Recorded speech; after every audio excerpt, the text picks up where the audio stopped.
자, 오늘부터 칼빈주의 공부를 시작하겠습니다. 칼빈주의. 그 책 제일 앞에 보시면 하나님의 영광을 위한 삶 이렇게 써 있는데, 칼빈주의의 목표 혹은 목적이라고 이야기할 수 있겠죠. 칼빈주의는 칼뱅, 그러니까 그 한국어 표기법으로 한다면 칼뱅이라고 해야 되겠죠. 아무튼 이 칼뱅을 좋아하든 좋아하지 않든, 혹은 싫어하든 좋아하든 좋아하지 않든, 혹은 동의하든 동의하지 않든, 이 칼빈에 대해서 공부를 하고 넘어가야 되는 건 사실은 너무나 그리스도인이라면 당연한 일입니다. 어, 안티들 대부분이 그 유튜브나 뭐 아니면 책 쓰신 분들도 꽤 계시던데, 안티들 대부분이 사실은 칼빈을 잘 모르고 그 비판 혹은 비평하는 부분들이 많이 있더라고요. 자, 아무튼 이 칼빈에 대해서 알고 말 안 하는 것과 모르고 이상한 소리 하든지 혹은 모르고 말 못하는 건 좀 어마어마한 차이가 있겠죠. 그래서 오늘부터 칼빈에 대해서 좀 공부를 해보겠습니다. 목차를 봐주시면요, 이 책이 6부로 구성이 되어 있는데, 첫 번째는 칼빈주의의 역사입니다. 한 2주 정도 공부를 해야 될 것 같고요.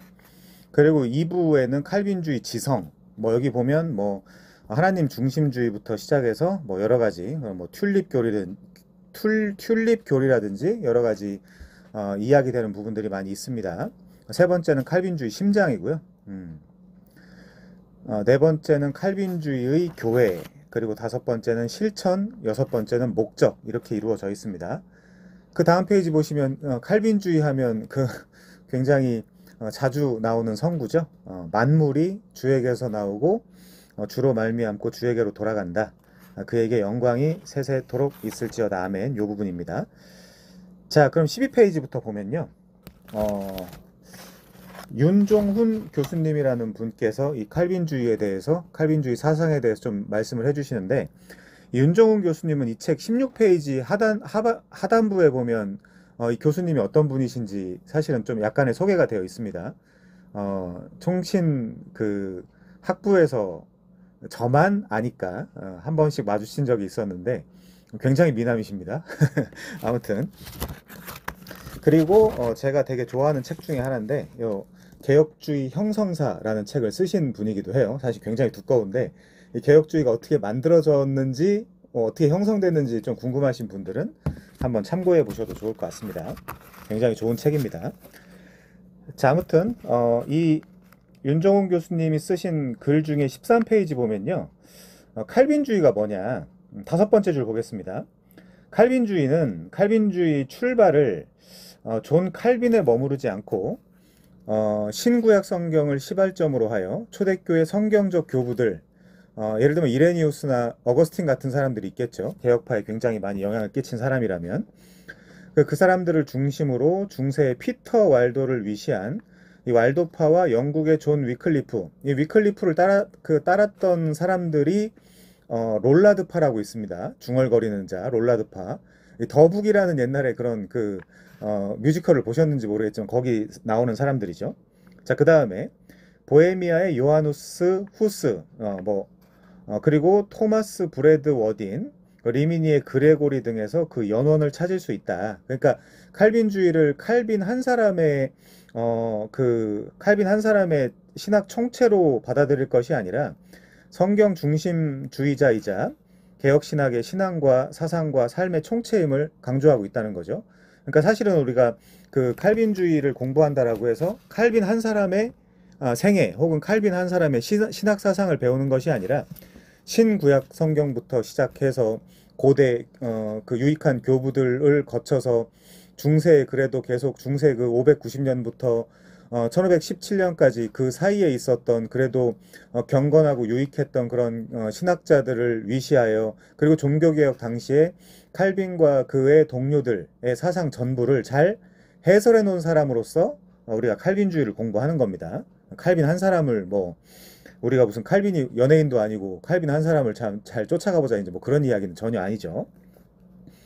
그래서 이 역사의 중간에 그 명맥을 아주 잘 탁월한 사람으로서의 칼빈입니다. 그런 의미에서 칼빈주의죠. 그래서 찰스 하찌나 이런 사람들은 야, 우리 칼빈주의라고 하지 말고 어거스틴주의라고 하자. 이거 오해가 너무 심하지 않냐. 라고 이야기하는 사람들도 있어요. 찰스 아찌라고 하면 지금은 보통 웨인그루뎀의 조직신학을 많이 쓰지만 미국에서 찰스 아찌의 조직신학을 한동안 많이 썼었죠. 지금은 좀 달라지긴 했습니다만은 아무튼 넘어가서요. 칼빈주의를 칼빈 한 사람에게만 제한시킨다면 칼빈주의 신학은 칼빈의 장점과 단점 모두를 포함하게 되어 칼빈이 간과하였거나 지적하지 않은 영역에 대해서는 칼빈주의적으로 대안을 찾을 수가 없는 결과를 가져오게 된다. 이렇게 이야기하고 있죠. 그러니까 저희는 무지성으로 칼빈 따라다니는 사람이 아니라는 거. 그 역사의 중간에서 칼빈이 개혁신학을 잘 정리했기 때문에 가장 탁월하게 정리했기 때문에 칼빈주의라고 하는 겁니다. 그래서 칼빈도 이 책에도 나오지만 야 칼빈주의라고 그만하고 차라리 개혁주의라고 이야기해라 이제 그렇게 말한 거죠. 그래서 어느 교단이라고 지금 이 공개된 요 강의에서 말씀을 드리지 않겠지만 어느 교단의 조직신학 교수님은 칼빈 무호설까지 말씀하시기도 하시고 그랬었거든요. 그건 이따가 끝나고 말씀을 드리겠습니다. 아무튼 칼빈이 무호한가요? 그렇지 않죠. 저희 그렇게 받아들이지 않습니다. 자, 칼빈주의의 심장 청교도. 여기 좀 논란의 여지가 있겠지만요. 두 번째 줄 보시면 청교도들은 칼빈의 제네바 학교를 통해 양육된 가장 이상적인 개혁주의 신앙인들이었다. 이 저자인 조엘 비키가 볼 때 예를 들어서 그런 그 교리와 실천의 그 균형을 잘 잡았다라는 이유로 이렇게 평가하고 있는 것 같아요. 자, 그 다음에 이들 청교도는 영국의 로마 카톨릭 신학과 알미니안주의적인 잉글리칸 신학의 반기를 들고 영국의 국교회를 우리가 뭐라 그러죠? 상식적으로 성공회라고 하죠. 성공회. 성공회라는 건 쉽게 생각해서 이렇게 정리하시면 됩니다. 그 눈으로 보여지는 혹은 그들의 어떤 예전이나 뭐 어떤 의식 이런 것들은 로마 카톨릭을 따라가고요. 그리고 그 내용면에 있어서는 그나마 프로테스탄트를 따라가는 영국의 국교회라고 생각하시면 됩니다. 성공회를. 그렇게 이런 부분들을 좀 정리를 해 두셔야 되겠죠. 아무튼 이 청교도들은 영국의 로마 카톨릭 신학과 알미니안주의적인 잉글리칸 신학의 반기를 들고 그래서 지금도 영국에 가면 감리교가 대세죠. 지금도 그렇게 가장 성경적이고도 개혁주의적인 신앙과 삶을 이루어가기 위해 투쟁하며 헌신하였다. 그래서 화형의 틀을 천사의 얼굴로 맞이할 수 있는 용기와 지혜의 전사들이었다. 물론 과장법이 좀 있습니다만은 물론 과장법이 있어요. 자, 하나님의 영광을 모토로 삼은 칼빈의 신학사상을 기초로 해서 청교도주의자들은 구원의 서정 중에서 소명, 믿음, 회개, 거듭남, 칭의, 양자영에 대해서 성경에 입각한 구체적인 설명과 아울러 신자의 사상과 삶의 열매로서의 성화를 강조했다. 퓨리탄이잖아요. 퓨어에다가 그 탄이라는 걸 AN을 붙여가지고 사람을 만든 거니까 이 사람들은 당연히 어떤 그런 개혁의 목표와 목적이 있는 사람들이었죠. 그러다 보면 당연히 그 훌륭한 신학자들이지만 자신들이 이렇게 잉글리칸 신학 그리고 로마 카톨릭 신학을 개혁하고 정치, 사회, 경제, 문화, 종교 이런 걸 다 개혁하려고 하다 보면 자의적으로 캐치프레이즈를 그러니까 어떤 목표를 사람이 만들어내는 경우들도 있었습니다. 우리가 그걸 좀 주의하면서 이 청교도들을 봐야 되겠죠. 아무튼 그래서 칼빈주의가 거듭남과 예정에 국한된 사상적 체계가 아니라 결과적으로는 그리스도를 닮아가는 삶임을 제시를 한다라고 하죠. 그래서 이들은 개혁파와 청교도들은 구원이 끝이 아니고요. 구원이 시작이다. 구원이 시작이다. 그러면 그 구원의 시작으로서의 목표는 뭐냐? 솔리데오 글로리와 하나님의 영광이라는 거죠. 자, 넘어가겠습니다. 그래서 알미니안주의자들을 위시하여 많은 사람들이 칼빈주의의 정체성과 신학사상을 오해해서 마치 칼빈주의자들은 기도만 하고 삶을 수동적으로 살아가는 부류로 인식하는 사람들이 많다라고 하는데 훗날 그런 표현 들어보셨죠? 신칼빈주의, 네덜란드 같은 데서 발원됐다라고 이야기하는 그 네덜란드 그 화란이라고 이야기하는 그 지역에서 유명한 신학자들 2명 정도 뭐 많이 있지만 2명 정도를 뽑으면 이 칼빈주의와 연결해서 누가 있죠? 헤르만 바빙크하고 아브라함 카이퍼 같은 사람들이 있죠. 거기다 이제 대륙 신학, 그 미국 신학의 벤자민 워필드까지 포함하면 그 3명을 우리가 칼빈주의 3대 학자다 이렇게 부르기도 합니다. 아무튼 헤르만 바빙크나 아브라함 카이퍼 같은 사람들 우리가 뭐라고 부르냐면요. 신칼빈주의라고 부르거든요. 신칼빈주의. 그러니까 원래 칼빈주의라는 게 있는데 또 새로운 앞에다 네오를 붙여가지고 신칼빈주의가 탄생하고 태동한다라는 거는 전에 있었던 칼빈주의와 뭔가 다르다. 우리는 그런 의미를 어쩔 수 없이 담고 있을 수밖에 없겠죠. 자, 그래서 신칼빈주의자들은 잘 들어보세요. 정치, 경제, 사회, 문화, 교육 등 모든 곳에서 하나님의 주권이 성도들을 통해 구현되어야 함을 피력했어요. 그래서 요거를 말을 조금 바꾸면 영역주권론이라고 합니다. 영역주권 사상. 그러니까 16세기에 로마 카톨릭에 반하여 혹은 로마 카톨릭과 대비하여 이뤄졌던 종교개혁은 약한 거였다. 그건 종교적 혹은 뭐 우리 그 복음적, 신학적, 강단적 거기에 좀 국한된 거 아니냐. 근데 훗날 등장한 아브라함 카이퍼나 이런 아브라함 카이퍼가 뭐였죠? 네덜란드의 총리였잖아요. 총리였잖아 옛날에. 그렇기 때문에 이런 사람들은 아니다 이거 너무 약했다 옛날 개혁파는. 그래서 정치, 경제, 사회, 문화, 교육 모든 면에서 하나님의 주권이 실현되어야 된다라고 주장했던 사람들입니다. 그런 사람들을 우리가 신칼빈주의자라고 하죠. 자, 그러니까 이 칼빈주의자들이 기도만 하고 삶을 수동적으로 살아가는 부류들이라고 생각하는 것은 사실은 오해죠. 오해. 오해입니다. 그거는. 자, 그래서 칼빈주의의 핵심은 우리한테 적용해 본다면 그렇다라고 한다면 정치, 사회, 경제, 문화 그 어느 영역에서든지 내가 서서 내 의견을 피력하고 그 안에서도 하나님의 주권을 실현할 수 있는 그 영역 주권을 실현하기 위한 지혜와 지식이 필요하겠죠. 어떤 능력들이 필요하겠죠. 물론 그걸 하나님에게 덧입는다 이렇게 표현할 수도 있겠지만 그러기 위해서 우리가 평상시에 계속해서 끊임없는 훈련이 되어 가야 된다라는 표현을 우리가 칼빈주의에서 발견할 수 있습니다. 자, 본서는 칼빈주의의 핵심은 하나님 영광과 아울러 그리스도의 장성한 분량이 충만한 데까지 이르는 삶을 이루고자 성화의 삶을 추구한다라고 되어 있는데요. 이 성화의 삶은 다른 교단이 이야기하는 것처럼 우리가 훈련을 한다거나 예를 들면 메소디스틱하게 뭔가 우리가 그 방법론을 쓴다거나 그런 것이 아니라 자, 다음 줄 볼게요. 이게 되게 중요합니다. 요걸 놓치면 우리 신앙생활이 역동적일 수가 없겠죠. 복음적일 수가 없겠죠. 자, 다음 줄 보겠습니다. 성도가 성화를 이루어감에 있어서 성화의 주체이자 조성자가 누구예요? 내가 아닙니다. 개혁파는 성화의 주체이자 조성자이신 성령님의 인도하심이 여기까지 읽으면 우리가 최근에 그 특강에서 배웠던 내용이 뭐죠? 새 언약. 새 언약. 내 완고하고 강팍한 마음을 바꾸셔서 부드러운 마음으로 바꿔주셔서 그의 규례와 법도를 지키게 하는 새 언약. 그게 핵심이죠. 자, 다시 한번 읽어보면요. 이어서 성도가 성화를 이루어감에 있어서 성화의 주체이자 조성자이신 성령님의 인도하심이 성화의 가장 중요한 수단임을 성경을 근거로 논증하고 있다. 이게 새 언약이에요. 성령 하나님께서 수여해 주시는 은혜의 수단. 그것이 배제된 인간의 노력, 능력, 수단, 방법으로는 여기서 이제 잉글리칸 신학이나 알미니안주의 신학이나 바울 신학의 세 관점이나 이런 데서 잘려져 나가는 거죠.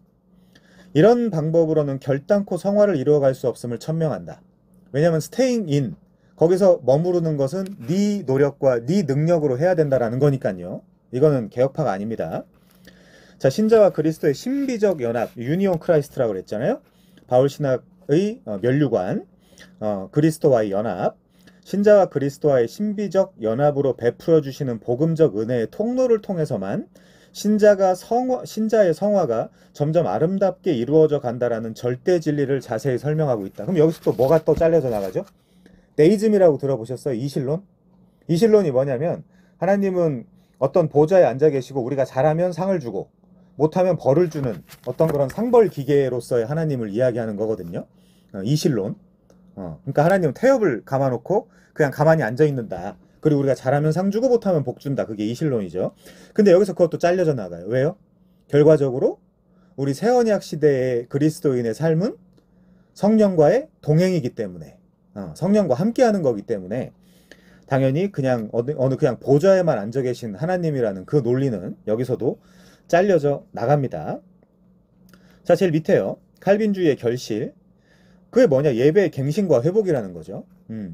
요런 부분들을 통해서 우리의 교회가 지금 잘 가고 있느냐, 안 가고 있느냐, 우리가 판단해 볼 수 있겠죠.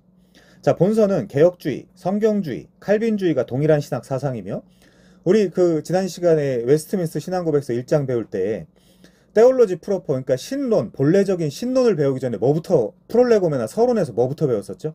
성경론부터 배웠었죠. 개혁파의 너무 정당한 순서입니다. 우리는 성경에서 이야기하고 있지 않은 하나님은 우상이라고 생각한다. 이게 개혁파의 논리예요. 자, 칼빈주의 신학은 예배의 중요성에 강조점을 두고 있음을 자세히 그려주고 있다. 칼빈이 이야기한 거를 존 메가더가 받아서 뭐라고 이야기했다 그랬죠? 우리는 예배하기 위해서 구원받았다. 이렇게까지 이야기한다라고 그랬죠. 자, 그들은 성경적 예배의 갱신과 회복을 위해서 로마 카톨릭적인 제단, 사제들, 미사 때 신부를 돕는 복사들, 제의, 제식, 십자가, 촛대. 그래서 원래 개혁파는 그 강단에 있는 십자가 이런 것도 별로 좋아하지 않습니다. 성찬을 위한 성체와 제병, 성체를 담는 성합, 성상과 죽은 성인들의 유물들, 로자리오 묵주, 십자가 위에 예수상 같은 것들, 이거 다 우상으로 생각하고 다 폐기 처분했죠. 반대했죠. 그래서 마틴 루터가 로마 카톨릭적인 미사를 수정하여 보완한 예배를 제시하고자 하였음에 반하여 좀 더 급진적이었던 칼빈주의자들은 초대교회 공동체 중심적인 예배와 성령의 임재와 기름 부으심을 경험하고 삶 속에서 이를 확증하는 역동적인 산 예배를 구현하였다. 이렇게 나와 있네요. 자, 제가 유해무 교수님이 쓴 글을 조금 읽어드리면요. 루터파와 개혁교회 사이에는 긴장이 있다. 무엇보다 성찬론과 같은 교리적 논쟁에 크게 작용하였다. 개혁교회는 루터파 안의 로마교회의 잔재와 유사성이 여전히 있다라고 보면서 계속적인 개혁을 추구하였다. 즉 로마교 예전의 가시적인 상징물들, 곧 제단, 성찬에서의 무교병 사용, 십계명의 개수, 교회 안의 조각상 등이 문제가 되었다. 게다가 칼빈은 한 걸음 더 나아가 교리와 예배와 교회의 제도에서 하나님의 말씀이 요구하는 대로 개혁하였다. 중략. 자, 루터파는 예배와 교회 제도를 상당수 중립적인 것, 이걸 아디아포라라 그래요. 이런 것들을 중립적인 것이라고 치부하면서 개혁파 입장을 거부하였다. 그런데 개혁파는 성경에 나와 있지 않은 한 우리가 그것을 해야 할 이유가 없다라는 이유로 좀 더 강한 개혁을 했다라는 거죠. 자, 넘어가겠습니다. 15페이지 두 번째 단락이요. 그래서 마틴 루터가 로마 카톨릭적인 미사를 수정하여 보완한 예배를 제시하고자 하였음에 반하여 칼빈주의자들은 초대교회 공동체 중심적인 예배와 성령의 임재와 기름 부으심을 경험하고 삶 속에서 이를 확증하는 역동적인 산 예배를 구현하려고 노력했다는 거죠. 자, 그래서 이러한 예배의 일환으로 개혁파에서 제일 중요하게 생각하는 그 요건이 뭐죠? 말씀의 중요성입니다. 그리고 설교 중심적인 예배를 추구한 거죠. 그러니까 눈에 보이는 어떤 그런 미사나 그런 제사 이런 것이 아니라 이 예전이나 이런 것이 아니라 설교 중심적인 예배를 굉장히 중요하게 생각을 합니다. 개혁파는. 그래서 우리가 지난 시간, 그러니까 웨스트민스터 신앙고백서 1장 5항 배울 때 이렇게 나와 있죠. 성경의 무오한 진리와 신적인 권위에 대한 우리의 완전한 납득과 확신은 우리의 가슴 안에서 말씀으로, 그리고 말씀과 함께 증거하시는 성령의 내적인 역사로 말미암는다라고 말씀을 드렸죠. 스피리투스 쿰베르보, 스피리투스 페르베르붐 말씀을 드렸습니다. 자, 그래서 말씀 사역자는 경험적인 칼빈주의적 설교자가 되어야 하며, 여기 왜 경험적인은 붙여놨는지 모르겠어요. 이건 좀 오해의 소지가 있습니다. 그리스도 중심의 말씀 선포와 자아 중심이 아닌 삼위일체 중심의 설교와 과거의 성경적 사건과 사실을 현재의 삶 속에서 적용하는 설교를 구현하기 위해 노력함을 논증하고 있다. 라고 하면서 적용이 나오잖아요. 그러면서 그 다음 나오는 인물이 리차드 백스터인데, 사실은 엄밀한 의미의 개혁파에서 리차드 백스터는 알미니안주의로 봅니다. 그가 쓴 책들을 보면요. 우리가 청교도라고 무조건 다 개혁파라고 받아들여주진 않아요. 자, 그래서 리차드 백스터는 또 뭐라고 이야기하죠?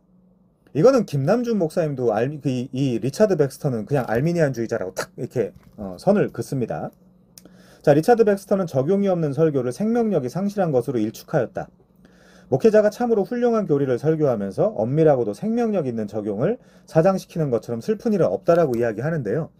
적용은 그 본문에 나와 있으면 하는 거고요. 안 나와 있으면 안 하는 거예요. 적용에 대해서 그렇게 막 무조건 무슨 뭐 누구처럼 7대 3으로 맞춰야 된다 이렇게 그 이야기할 필요 없습니다. 자, 그 다음에요.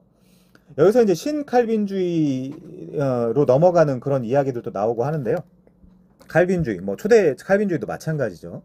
현대 지금 자유민주주의와 이 시장경제 이런 것들도 칼빈주의에서 나왔다라고 주장을 하는 학자들이 많이 있습니다. 자, 보시면요. 칼빈주의, 정치, 경제, 사회, 문화 등 모든 영역에서 이게 영역 주권 사상이에요. 훗날 그 아브라함 카이퍼나 이런 사람들이 이야기했던 모든 영역에서 그리스도의 푸른 계절이 임하도록 이 칼빈주의라는 거죠. 자, 그래서 여기 보면요. 연애와 결혼이라든지 청교도들의 결혼관이라든지 이런 것들 그 마지막 단락에 보면 자녀들을 어떻게 양육할 것이냐 이런 것들에 대한 논의도 포함되어 있고요. 그 다음 페이지에 보면요. 노동에 관한 것들 그리고 이제 본서는 세 번째 줄에 보면 칼빈주의자들의 노동관을 보여주는데 하나님의 형상을 따라 우리를 만드신 하나님께서 또한 우리를 일하시는 하나님의 형상을 본받는 자로 부르셨으며 요거는 타락 전 그 상태와 타락 후 상태를 좀 구분하셔서 보셔야 됩니다. 자, 그 하나님께서 노동을 통해 하나님 나라가 확장되고 성취되도록 역사한다는 사실을 제시하고 있다라는 거죠. 그래서 칼빈주의 노동관에서 제일 많이 등장하는 성구가 뭘까요? 모든 일을 죽게 하듯 하라. 이제 그 성구가 제일 많이 등장을 합니다. 자, 또한 칼빈주의 정치관과 윤리관을 성경적으로 풀어서 설명을 하면서 이렇게 그 조금 애매하게 이야기를 하는데요. 보시죠. 도덕적 율법주의자가 되어서는 안 되고 또한 율법 폐기론자 또한 비성경적임을 논증한다. 그러면 이게 어떻게 생각하면 굉장히 그 오류와 모순을 견뎌야 되는 언어로 우리가 받아들일 수 있지만 이 모순을 해결할 수 있는 유일한 방법이 뭡니까? 그것도 새 언약이겠죠. 새 언약. 신약에서 성령을 따라 사는 삶, 성령과 동행하는 삶을 살면 이 지금 여기서 이야기하는 두 가지가 완성이 됩니다. 자, 다음 단락이요.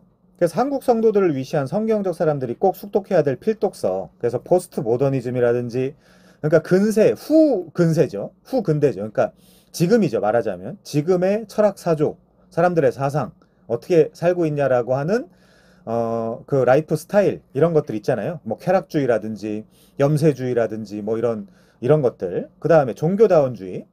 야, 그 어떻게 진리가 기독교 하나에만 있겠느냐라고 하는 다원주의라든지요. 그 현대 철학, 현대 사조 같은 것에 물들어가고 있다라고 하는데요. 마지막 단락 보시면요. 그래서 몇 번에 걸쳐서 숙독하시고 묵상하시면 좋겠다라고 이야기를 합니다. 자, 17페이지로 넘어가면 이번엔 마이클 헤이큰이 쓴 글을 좀 한번 읽어볼게요.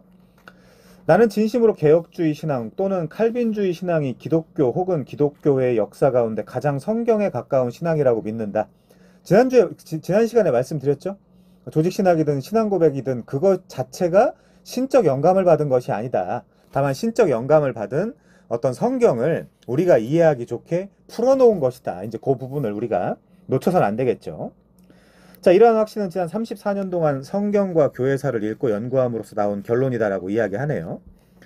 자, 밑에서 다섯 번째 줄 보면요. 웨슬리 나오는데 웨슬리는 그의 생애 가운데 어떤 부분에서는 자신이 인정한 바와 같이 거의 칼빈주의 신앙에 가깝기도 했지만 정확하게 말하면 그는 전혀 칼빈주의가 아니었다 이렇게 이야기하죠. 그게 웨슬리든 아니면 칼빈이든 웨슬리를 비교해서 칼빈을 이야기하든 칼빈을 비교해서 웨슬리를 이야기하든 어쨌든 고장난 시계는 하루 두 번은 맞기 때문에 뭐 겹치는 부분이 있겠죠. 칼빈이랑 그 웨슬리랑 그런 부분들은 있겠죠. 전 지금 웨슬리를 비판하는 건 아닙니다. 자, 나의 신학적 관점을 변화시키는 데 도움을 준 사람은 어거스틴이었다. 그의 고백록을 봤더니 18페이지요. 거기 나타난 그 책에 나타난 구원에 나타난 하나님의 주권적 은혜가 나를 완전히 사로잡았다라고 이야기하네요. 자, 근데 이분이 교회사 교수였는데도 불구하고요. 교수라고 다 훌륭한 사람들은 아니죠. 두 번째 단락 보시면 81년 교수직에 응시했을 때 교회사 교수였는데도요. 나는 칼빈주의 5대 교리에 대해서 어떻게 생각하느냐는 질문을 받고도 그래서 교회사 박사학위를 가지고 있었음에도 불구하고 그것들이 무엇인지를 설명할 수 없었다 그러죠. 그래서 구약의 한계 이런 표현을 지적하는 거는 저는 상당히 잘못된, 새 언약의 복음을 못 전하게 하는 정말 바보 같은 판단이었다라고 생각을 합니다. 저를 비판해서 하는 이야기가 아니에요. 그것 때문에 지금 한 교회에서 새 언약을 전하고 있는 우리 장로님의 사역이 중단됐잖아요. 전 그 자체를 굉장히 큰 사건으로 보거든요. 아무튼 아놀드 달리모어가 집필한 조지 위필드 전기와 이안 머리가 집필한 마틴 로이드 존스의 전기, 그리고 존 오웬의 신자의 죄 죽인 교리든, 이거 모리피케이션이니 뭐 이렇게 막 논의하는 그런 그 논문들 있잖아요. 그런 책.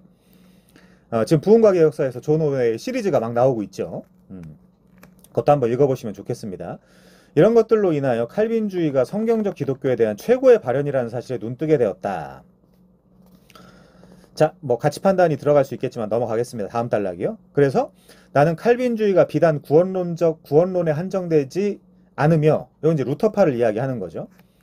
넘어가서 칼빈주의는 모든 교회의 이슈, 교회의 이슈뿐만이 아니라 전 세상의 이슈, 신칼빈주의, 특히 예배와 영성에도 영향을 미친다는 것을 깨닫게 되었다. 자, 제일 밑에 단락 보시면요. 밑에 두 번째 단락. 아브라함 카이퍼는 우주의 단 1제곱센티미터도 예수 그리스도에게 속하지 않은 곳은 없다라고 말했다.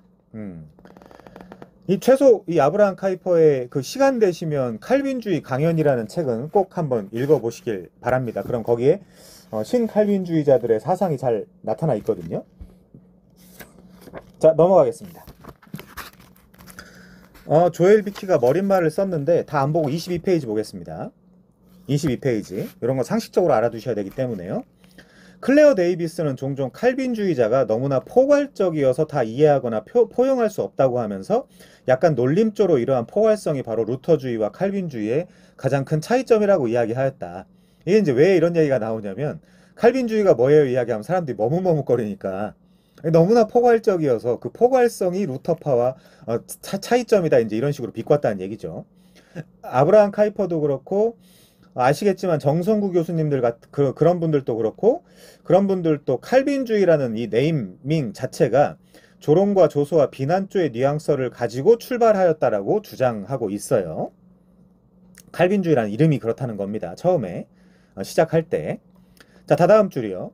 칼빈주의 신앙은 너무나 풍성해서 16, 17세기에 걸쳐서 적어도 세 집단의 신앙고백적 진술, 우리가 그 중에 하나를 배우고 있잖아요. 영국의 그 신앙고백서 뭐였죠? WCF, 그쵸? 웨스트민스터 신앙고백서. 자, 영국에도 있고 스코틀랜드에도 그런 것들이 있죠. 네덜란드와 독일에도 있고요. 스위스에도 있습니다. 자, 이런 식으로 이 세 집단의 신앙고백은 서로 전혀 모순되지 않으며 서로 상호 보완을 하고 있다라는 거죠. 그래서 이제 이런 스위스 신앙고백이니 화란이나 독일 어떤 그런 그 교리문답이니 이런 것들, 스코틀랜드 신앙고백이니 웨스트민스트니 하이델베르크니 벨직이니 도르트니 이런 것들 다 한 번씩 공부해 보시면 서로 상호 보완적이다라고 이야기하고 있습니다. 자, 다다음 줄이요. 칼빈은 인간의 모든 삶이 하나님께 영광이 되도록 하기 위해, 그래서 우리가 일찍이 공부를 해야 됩니다.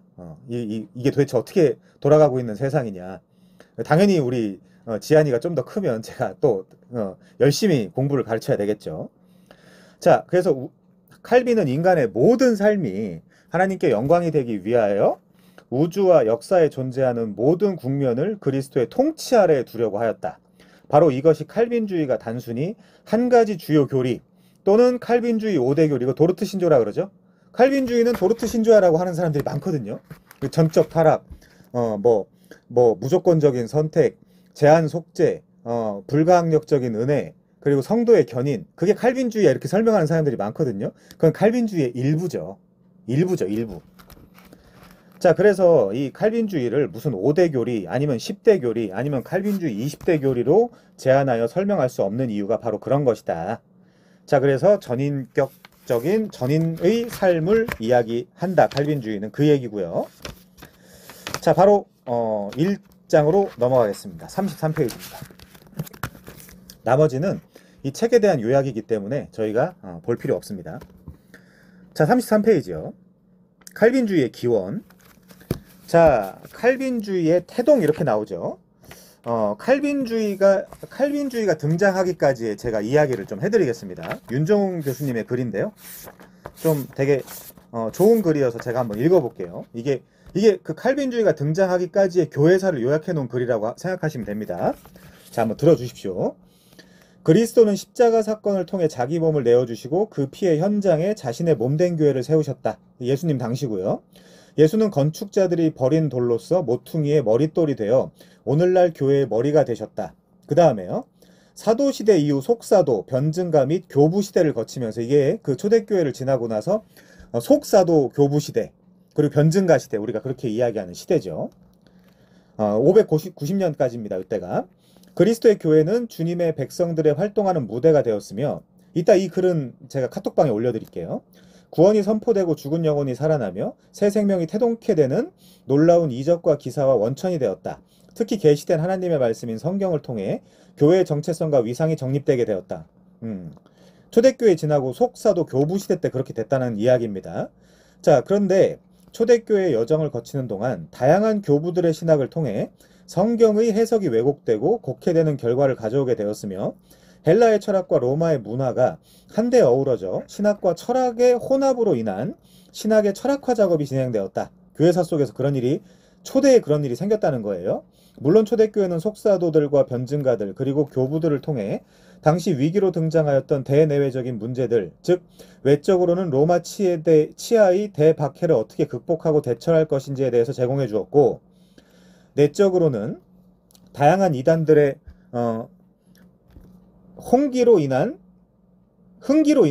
성도들의 신앙적 혼란함을 해결하기 위해 노력하였다. 그러나 대박해기가 끝나가고 로마의 기독교가 정착되는 과정 속에서 교부들의 신학은 매우 사변화되었고 스페큘레이티브 되었고 철학화되었으며 성경에서 벗어난 신학의 다양화 현상을 경험하게 되었다. 그러니까 신학이 점점 이상해지는 거죠. 교회사 속에서. 이러한 정황 속에서 등장한 총대 주교 제도는 로마 주교를 중심으로 재정비 작업이 진행됨으로써 로마 카톨릭의 물꼬를 여는 결과를 초래하였다. 그 결과 교부들 가운데 철학적 사유신학을 추구하였던 신학사상을 근거로 로마 카톨릭은 공교의 영역을 넘어서 새로운 종교적 단체를 구성하였으며 기독교 공동체를 벗어난 또 다른 교황 중심제 종교 제도를 창출하였다. 그래서 590년에 그레고리 1세가 초대 로마 카톨릭이 교황이 되면서 중세시대가 시작됩니다. 언제까지요? 1517년까지. 그때 무슨 일이 있었죠? 벽보 개제 사건, 루터의. 그쵸? 루터의 벽보 개제 사건, 95개조 반박문. 자, 그때까지 중세예요. 그래서 중세로 접어든 기독교 공교회는 로마 카톨릭이라는 새로운 종교 아래 약 1000년 동안 초대교회에서 벗어난 교회 형태를 구축하였다. 가톨릭 교황을 중심으로 교황 무호성, 마리아 무흠 승천설, 성모 마리아 숭배 및 성인 숭배, 성상 숭배, 성유물 숭배 등 기존의 전통적인 기독교 공교회와 무관한 공동체를 형성하게 되었다. 여기 나오는 공교회는 우리가 사도신경을 암송할 때 이야기하는 진짜 그 보편교회를 이야기하는 거죠. 로마 카톨릭은 일원화된 정치체제 아래 마녀사냥 등 다양한 사법적 기관들을 통해서 기존의 기독교를 제거함으로써 약 1000년 동안 교회 공동체는 지구상에서 발견될 수 없게 되었다. 그래서 지금 우리가 가지고 있는 책 32페이지에 보면요. 민간과 군대의 힘으로 유지되었던 카톨릭주의라는 표현이 나오죠. 이게 그 얘기입니다. 자, 약 1000년 동안 590년부터 1517년까지요. 약 1000년 동안 교회 공동체는 지구상에서 발견할 수 없게 되었다. 물론 있었죠. 종자씨 같은 것들이. 물론 이 기간에 로마 카톨릭의 성경적 문제점을 제기하였던 피터 왈도, 마르실리우스, 그리고 존 위클리프, 요 위클리프를 따라다녔던 사람들이 롤라드죠. 보헤미아의 프라하의 대총장이었던 요하네스 후스 등 개혁의 외침을 부르짖었던 그리스도 교회의 증인들도 있었지만 전반적으로 중세 천년은 기독교가 전무한 상태로 로마 카톨릭 교회가 전 유럽을 덮고 있었고 휩쓸고 있었다. 그러나 위클리프와 후스의 화형에서 시작된 종교개혁의 열쇠는 전 유럽의 기독교 공동체의 문을 다시 열어제치는 결과를 창출하였다. 그래서 이제부터 종교개혁 시대죠. 마틴 루터가 1517년 독일 비텐베르크 교회 정문에 95개조 반박문을 제시함으로써 시작된 종교개혁 운동은 피터 게이가 잘 지적한 것처럼 나무는 잘 말라 있었고 부싯돌은 준비되어 있었다. 다만 필요한 것은 그것에 불을 붙일 사람이었다라고 평가할 정도로 개혁을 위한 만반의 준비가 된 상태였다. 드디어 루터는 약 1000년 동안 역사의 수면 아래 잠겨있던 기독교 교회는 회복의 모습을 가져오게 하였고 다시금 기독교 공교회가 새롭게 살아 숨쉬는 역사의 회복의 사건이 발생하게 되었다. 그게 종교 개혁이죠. 더 리포메이션. 종교 개혁을 기점으로 새롭게 시작된 교회의 역사는 루터를 중심으로 형성된 루터파와 쯔빙글리를 거쳐서 칼빈을 중심으로 형성된 개혁파로 나뉘어서 개신교 공동체를 수립하게 되었다. 이는 종교개혁가들 중 특히 칼빈의 신학적 사상이 청교도 운동을 통해 영국 본토에 새롭게 수정 및 목회론적 적용 작업을 통해서 개혁주의 신학으로 거듭나게 되었다. 이제 여기까지가 종교개혁이 이루어지기까지의 배경과 과정이라고 생각하시면 됩니다. 자, 33페이지 다시 가볼게요. 이게 칼빈주의의 태동이고요. 이게 태동되기까지의 역사라고 생각하시면 되고요. 지금 불러드린 것들이. 자, 그래서 칼빈주의는 개신교의 종교개혁이라고 불리는 유럽의 16세기의 종교적 갱신에 기반을 두고 있다. 이 종교개혁이라는 표현은 이 표현이 일본을 거쳐서 번역됐기 때문에 종교개혁이라고 하는데 원래 의미는 뭐죠? 교회개혁이에요. 교회개혁. 우리가 종교개혁이라고 말을 쓴다고 하더라도 원래 의미는 교회개혁입니다. 이게 일본을 거쳐서 대한민국에 들어오는 그 번역 과정을 거쳤기 때문에 종교개혁이라고 하는 겁니다. 원래는 교회개혁이죠. 자, 그러나 이 위대한 운동은 결코 한 지역이나 어떤 시간에 머물렀던 현상이 아니다.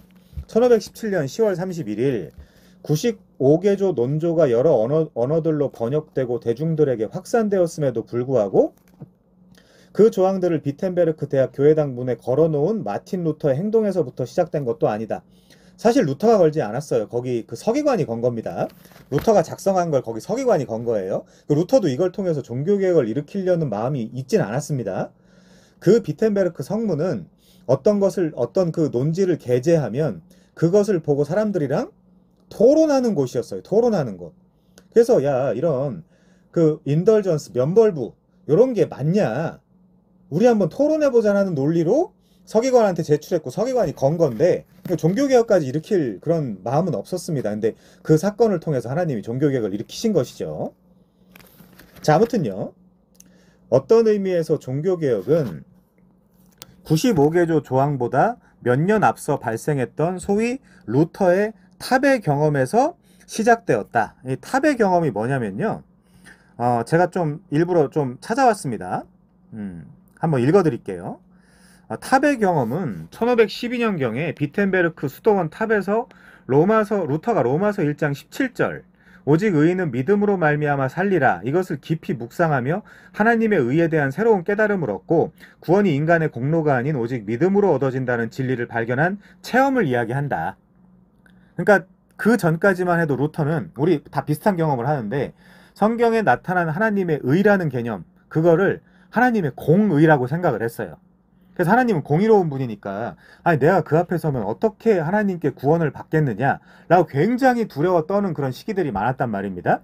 그런데 로마서 1장 17절을 다시 재해석하면서 이게 학자에 따라서 1512년의 일이다 아니다 1519년의 일이다 이런 식으로 그러니까 벽보개제 사건 이전의 일이다 이후의 일이다 이렇게 논쟁이 있지만 아니면 두 번 있었던 그 전체 과정이었다 이런 논쟁들은 있습니다. 아무튼 이 루터는 하나님의 의가 단지 죄인들을 처벌하는 공의만 의미하는 것이 아니라 믿음을 통해 죄인들을 의롭게 하는 은혜로운 의라는 것을 깨달은 거죠.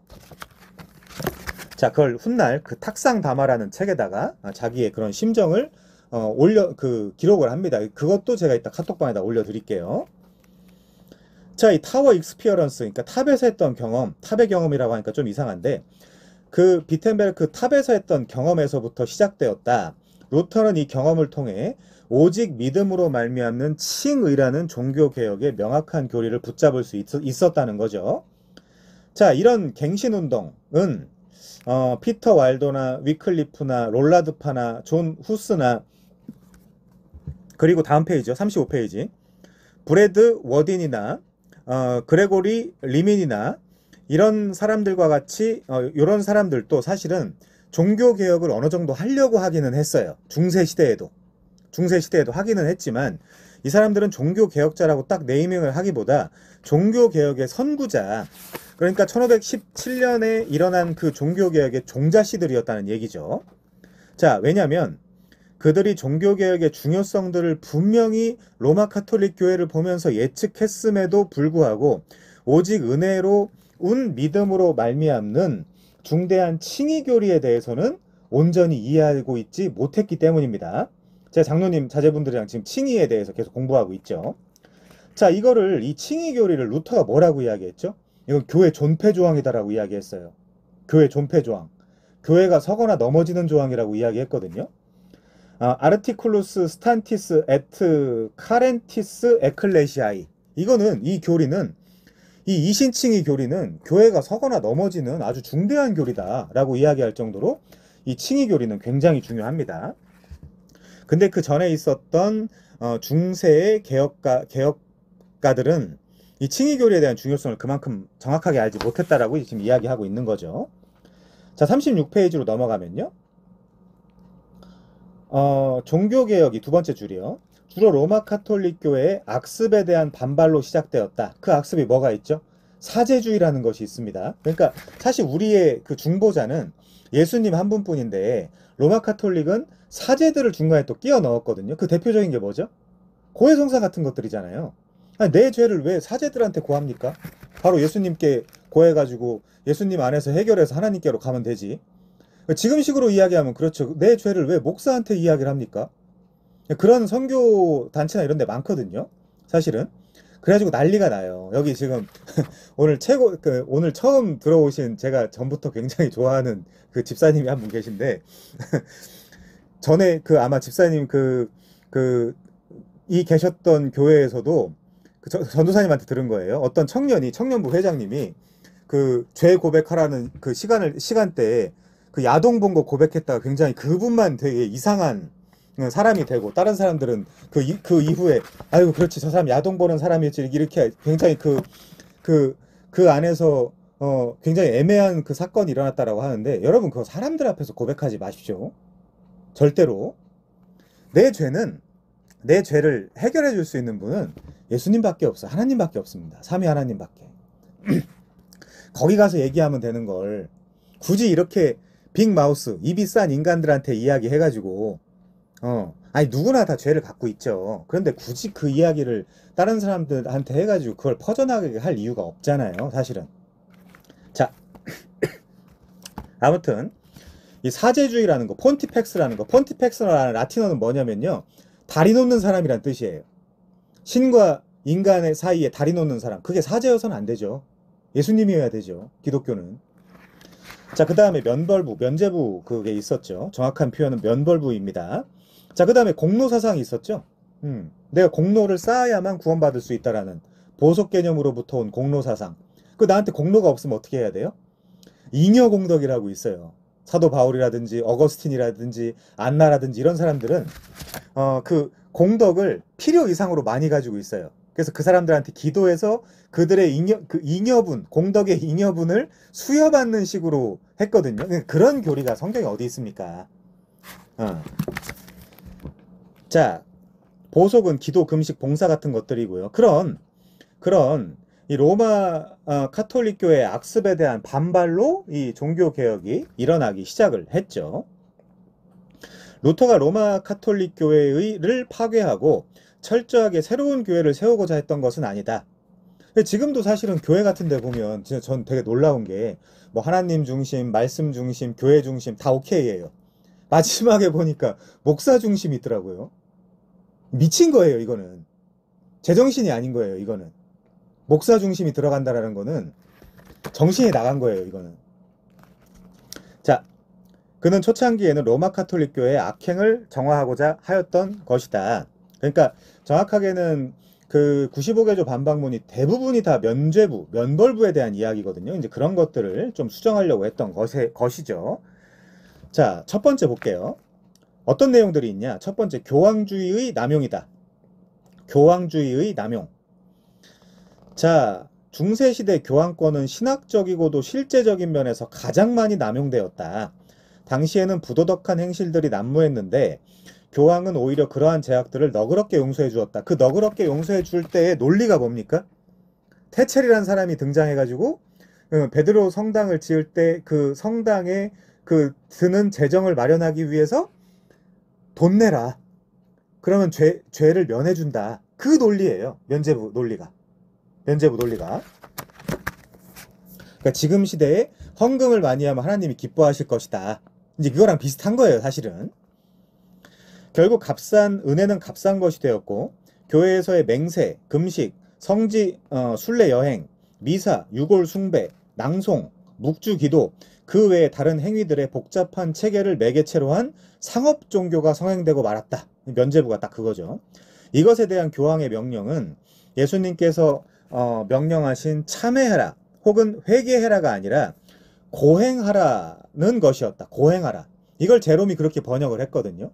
벌게이트는 라틴어 번역 성경입니다. 제롬이 고행하라라고 번역을 해놨기 때문에 그럼 우리한테 이제 적용을 해본다면 죄 용서받기 위해서 어떻게 해야 되는 거예요? 고행을 해야 되는 거예요. 로마 가톨릭 교회 교리를 따라서 생각을 한다면 치성을 쌓고 고행을 하고 과도한 헌금을 하고 과도한 봉사를 하고 뭔가 그래야만 하나님께서 날 더 기뻐해 주실 것 같은 생각들을 사람들이 할 수밖에 없었던 거죠. 그 당시에. 그게 보속이에요. 그게 보속. 자, 그 다음에 두 번째요. 교황주의의 거짓된 권위.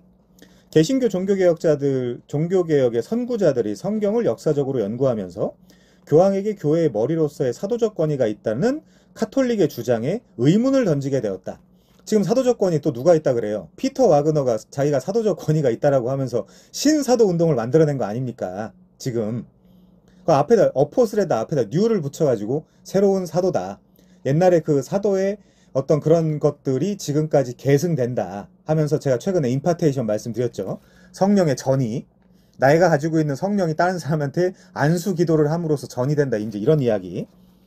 그러니까 지금 있는 이단들은 과거에 알리스터 맥그레스가 이야기한 것처럼 지금 있는 이단은 과거에 다 있던 이단이에요. 다 있던 이단. 자, 예를 들면 종교개혁자들은 교회가 세워지는 반석은 베드로 자신이 아니라 베드로의 신앙 고백이라고 결론을 내렸다. 베드로의 신앙 고백이 뭐죠? 주는 그리스도시요 살아계신 하나님의 아들이라는 신앙 고백이죠. 자, 이것은 로마 주교가 단지 명예직일 뿐임을 의미한다. 명예직도 아니죠. 가짜죠, 사실은. 자, 처음에 개신교회는 교회를 올바로 섬기는 개혁된 교회 제도에 대해서는 인정하려고 했다. 그런데 궁극적인 개혁을 반대한 교황들의 잔인한 핍박으로 인해 많은 개신교인들이 로마의 교황들을 적그리스도로 간주하게 되었다. 괄호 안에 있는 건 다음에 배울게요. 자, 세 번째요. 말씀의 속박. 로마 카톨릭 교회는 일반 신자들에게 성경을 빼앗았다. 그리고 라틴어로 기록되어 있었기 때문에 소위 말하는 교역자라는 사람들도 성경을 읽을 수가 없었죠. 공부 안 하면. 그걸 이상규 교수님은 명예 교수님 이상규 교수님은 90%, 95%가 의 교역자들이 성경을 읽을 수 없었다 그래요. 무식해서. 글을 못 읽었기 때문에. 자, 그것을 교회의 종교회의와 주교들과 학자들과 교회법 학자들의 풍유적 해석자들에게 귀속시켜버렸다. 풍유적 해석이 알레고리예요. 그래서 이제 까발라나 이런 이단들 있죠. 그 숫자 가지고 막 이렇게 장난질하는. 개신교회는 이런 로마 카톨릭 교회의 계급주의적 속박으로부터 성경을 구출하고자 노력하였다. 이에 대해서 말코 마친 이렇게 이야기하네요. 로마 카톨릭 교회는 정경의 순수성을 자신들이 추가한 가경과 혼합하였으며, 그래서 로마 카톨릭 교회는 성경이 총 몇 권이죠? 73권입니다. 73권. 구약에 7권이 더 있어요. 자, 그 영감된 하나님의 말씀에 위조된 그럴듯한 막대한 전승을 더하였고, 이걸 그 지금 시대로 이야기하면 트레디션, 그러니까 전통이죠. 전통, 전승, 전통.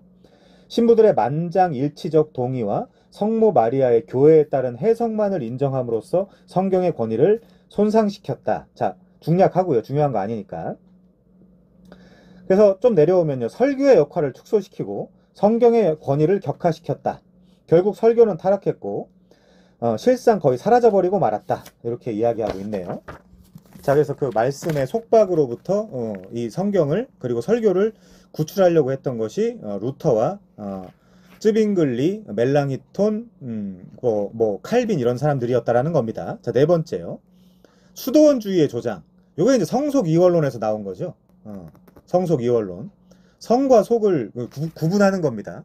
산에 올라가서 기도 안에서 살면 성스러운 거고, 이 세상에서 뭐 사업하거나 이렇게 살면 그 세속적인 거고, 이제 이런 논리죠. 수도원주의라는 게. 자, 그래서 개신교회는 로마 카톨릭 교회의 소위 종교적인 삶의 우월성이라는 개념에 반대했다. 그들은 수도원주의를 영성으로 가는 유일하고도 최고의 길로 생각하지 않았다. 오히려 그들은 모든 신자들이 만인 제사장이라는 것을 강조하였으며 프리스트 오브 올 빌리버스죠. 만인 제사장. 세속적 직업과 관계된 열등한 그리스도인의 삶과 수도사들과 수녀들의 고등한 종교적 삶을 구별하는 웃기는 논리예요. 자, 근데 그래서 제가 그 지난 시간에 성직자라는 말 쓰면 안 된다. 사실 그 개혁파에서는 백수도 성직이에요.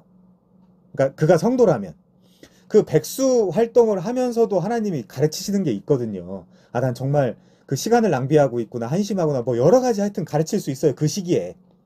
그래서 개혁파는 백수도 성직이라 그래요. 백수도. 그러니까 뭐 세속적으로 밖에서 일하면은 뭐 그 열등한 신자고, 교회에서 일하면 고등한 성직자고, 그런 개념은 그 개혁파에 없습니다. 그 지난 시간에 말씀드렸다시피 평신도라는 단어도 쓰지 않아요, 개혁파는. 그러니까 이제 장로님께 말씀드리면 그만큼 섬세하지 못한 교수님이 구약의 한계라는 부분을 지적하셨다라고는 말씀을 제가 드리고 싶습니다. 자, 그 다음에 다섯 번째요. 중보의 강탈. 개신교회는 마리아와 성인들의 중보, 그리고 은혜가 자동적으로 성례로 변화한다는 로마 카톨릭의 화채설을 배격했다. 이게 영어로 해보자면 화채설을 트랜스서브스탄티에이션이거든요. 그러니까 서브스티션이 물질 뭐 이렇게 이야기할 수 있잖아요. 트랜스는 뭐냐면 물질로 변화한다는 뜻이에요. 뭐가요? 빵과 포도주가 예수님의 살과 피로 변화한다라는 게 화채설이에요. 우리 믿을 수 있나요? 그럼 그거 예수님의 살과 피로 변화하면 우리 그거 씹을 수 있나요? 예수님 아프실 텐데. 말도 안 되는 이야기죠. 이게. 자, 그들은 그리스도를 제외한 모든 형태의 중보를 반대했다. 그래서 무슨 소위 말하는 교역자나 이런 데 가가지고 그럴 필요 없다. 예수님한테 다이렉트로 가면 된다, 우리는. 자, 그리고 성례를 오직 세례와 주님의 만찬 두 가지로만 제한했다. 왜 그렇게 했죠? 로마 카톨릭은 7성례가 있었죠. 성례가 7가지나 있었습니다. 성경에도 없는 걸 막 만들어낸 거죠. 세례성례, 견진성례, 성체성례, 고해성례, 고해성사, 병자성례, 신품 성사, 혼인성사 이런 것들 7개나 있었죠. 그렇지만 성경에서 아주 명확하게 이야기하는 건 세례와 성찬, 두 성례, 이걸 개혁파가 받아들이는 겁니다. 자, 여섯 번째로 넘어가면요. 개신교 신자들은, 개혁파는 구원에 있어서는 은혜와 행위가 모두 필요하다는 반펠라기우스적 사상을 배격했다. 근데 제가 개혁파에 좀 아쉬운 건 뭐냐면요. 개혁파도 자꾸 왔다 갔다 해. 어떨 때는 되게 정확하게 써놨다가 어떨 때는 그래도 행위가 필요하지 않아? 이렇게 이야기를 하거든요. 자, 아무튼 다음 단락 보시면요. 로마 카톨릭 교회의 남용에 대한 개신교회의 반응은 점진적으로 오직이라는 의미의 라틴어 솔루스를 중심으로 한 5가지 종교개혁의 슬로건으로 정립됐는데, 표 보겠습니다. 39페이지에. 자, 프로테스탄트와 로마 카톨릭의 그 구별이죠. 자, 프로테스탄트를 보면요. 오직 성경, 오직 믿음, 오직 은혜, 오직 그리스도, 오직 하나님께, 정확하게 오직 영광은 하나님께만, 이 표현입니다. 정확하게 이야기한다면. 자, 근데 로마 카톨릭을 볼까요? 황당하죠. 성경과 트레디션, 전통을 끼워 넣어요. 그 전통은 무슨 전통이냐? 590년 그레고리가, 그런 말 많이 들어보셨죠? 그레고리 성가. 그레고리 1세가 만들어낸 것들이 많거든요. 중세 시대 때 그런 음악이나 뭐 여러 가지 그림이나 이런 것들을 많이 만들어냈거든요. 그레고리가. 그런 전통들. 자, 그리고 믿음과 행위. 여기 행위가 들어가 있어요. 그러니까 로마 카톨릭은 뭐라고 얘기하죠, 우리가? 세미펠라기우스주의라고 합니다. 세미펠라기우스주의. 제가 옛날에 당황한 게, 물론 조직신학 교수님은 아니었지만 반펠라기우스주의를, 펠라기우스를 반대하는 주의였다라고 이야기해가지고 제가 좀 당황한 적이 있는데, 뭐 세미라는 거는 반 정도, 하프 반 정도, 펠라기우스주의 중에 반 정도를 받아들인 걸 이제 세미펠라기우스주의라고 하죠. 반펠라기우스주의라고 하죠. 반대하는 개념이 아닙니다. 반대하는 개념이면 로마 카톨릭이 개혁파겠죠. 그렇게 되면. 자, 세 번째, 은혜와, 여기 또 뭐가 들어가 있어요? 공로. 그러니까 공로가 없는 사람들이 아까 말씀드린 그 잉여 공덕을 받기 위해서 여기저기 그 성상이나 이런 데 앞에서 막 기도하고. 자, 그 다음에 뭐가 필요하냐? 그리스도와 성모 마리아와 성인들. 제가 그 천호동에 살거든요. 정확하게 풍납동인데, 서울 그 송파구. 저기 천호동에 가면 원죄 없이 잉태하신 성모 마리아라고 써 있어요. 그 천주교 성당에 원죄 없이 잉태하신 마리아 이렇게 써 있어요. 실제 성당에 검색에도 나옵니다. 천호동 천주교 이렇게 치면. 자, 마지막으로요. 하나님, 성인들, 교회 성직자들에게 영광을 돌리나요? 자, 말도 안 되는 얘기죠. 아무튼 첫 번째 슬로건은 근본적인 문제인 권위에 대해서 다루고 있으며, 무슨 권위가 어디서 나와요? 성경에서 나오죠. 다음 세 가지는 구원의 기반에 대해서 다루고요. 믿음과 은혜와 그리스도. 그리고 마지막 슬로건은 경배와 예배의 문제에 다루고 있다. 그건 오직 하나님만. 자, 이렇게 초기 개신교회, 즉 루터파와 개혁교회 신자들은 이 5가지의 종교개혁 슬로건에 환영을 했다는 거죠. 그래서 이 파이브 솔라라 그러는데, 이 파이브 솔라를 종교개혁의 어떤 그런 그 모토, 이렇게 이야기를 해요. 자, 그런데 이후에 유감스럽게도 루터와 스위스 종교개혁의 초기 지도자였던 쯔빙글리는 1529년에 불명예스러운 마부르크 회담 때 주의 만찬에 임하시는 그리스도의 임재에 대한 결론의 차이 때문에 서로 결별했다라는 거죠. 자, 그러면 총 우리가 한번 정리해 봐야 되는 그 성찬 논쟁이 한 4가지 정도가 있죠. 아까 제가 말씀드렸던 로마 카톨릭의 화채설. 화채설은 말 그대로 이겁니다. 성찬식 때에 떡과 포도주의 사제의 축성을 통해서 물질적으로 예수님의 몸과 피로 변한다라는 이야기예요. 그 서브스티튜션이라는 그 개념이 들어가 있습니다. 거기에. 자, 두 번째, 그 화채설이에요. 예수님의 몸과 피로 바뀌는 거죠. 두 번째, 루터는 공제설을 이야기합니다. 공제설. 자, 떡과 포도주의 성분은 변하지 않아요. 떡과 포도주는 그대로 있어요. 그런데 떡과 포도주 안에, 그리고 떡과 포도주 아래에, 그리고 떡과 포도주와 함께 그리스도의 참된 몸과 피가 실제한다라는 견해예요. 이것도 애매하죠. 자, 세 번째, 쯔빙글리의 기념설이라는 게 있습니다. 떡과 포도주는 예수 그리스도의 희생과 최후의 만찬을 상징하는 것이며 실제적인 그리스도의 몸과 피의 현존은 없다고 보는 견해. 자, 마지막으로 칼빈이 있죠. 칼빈은 영적 임재설이라는 게 있습니다. 성찬을 통해 그리스도의 영이 신자에게 영적으로 임재하며 성찬의 표징을 통해 신자가 그리스도의 몸과 피에 참여하게 된다라는 견해. 자, 저는 그 강의할 때마다 이런 그 신학적 고백을 하는데, 강사니까 당연히 자기의 의견을 피력을 해야 되겠죠. 저는 쯔빙글리 쪽이에요.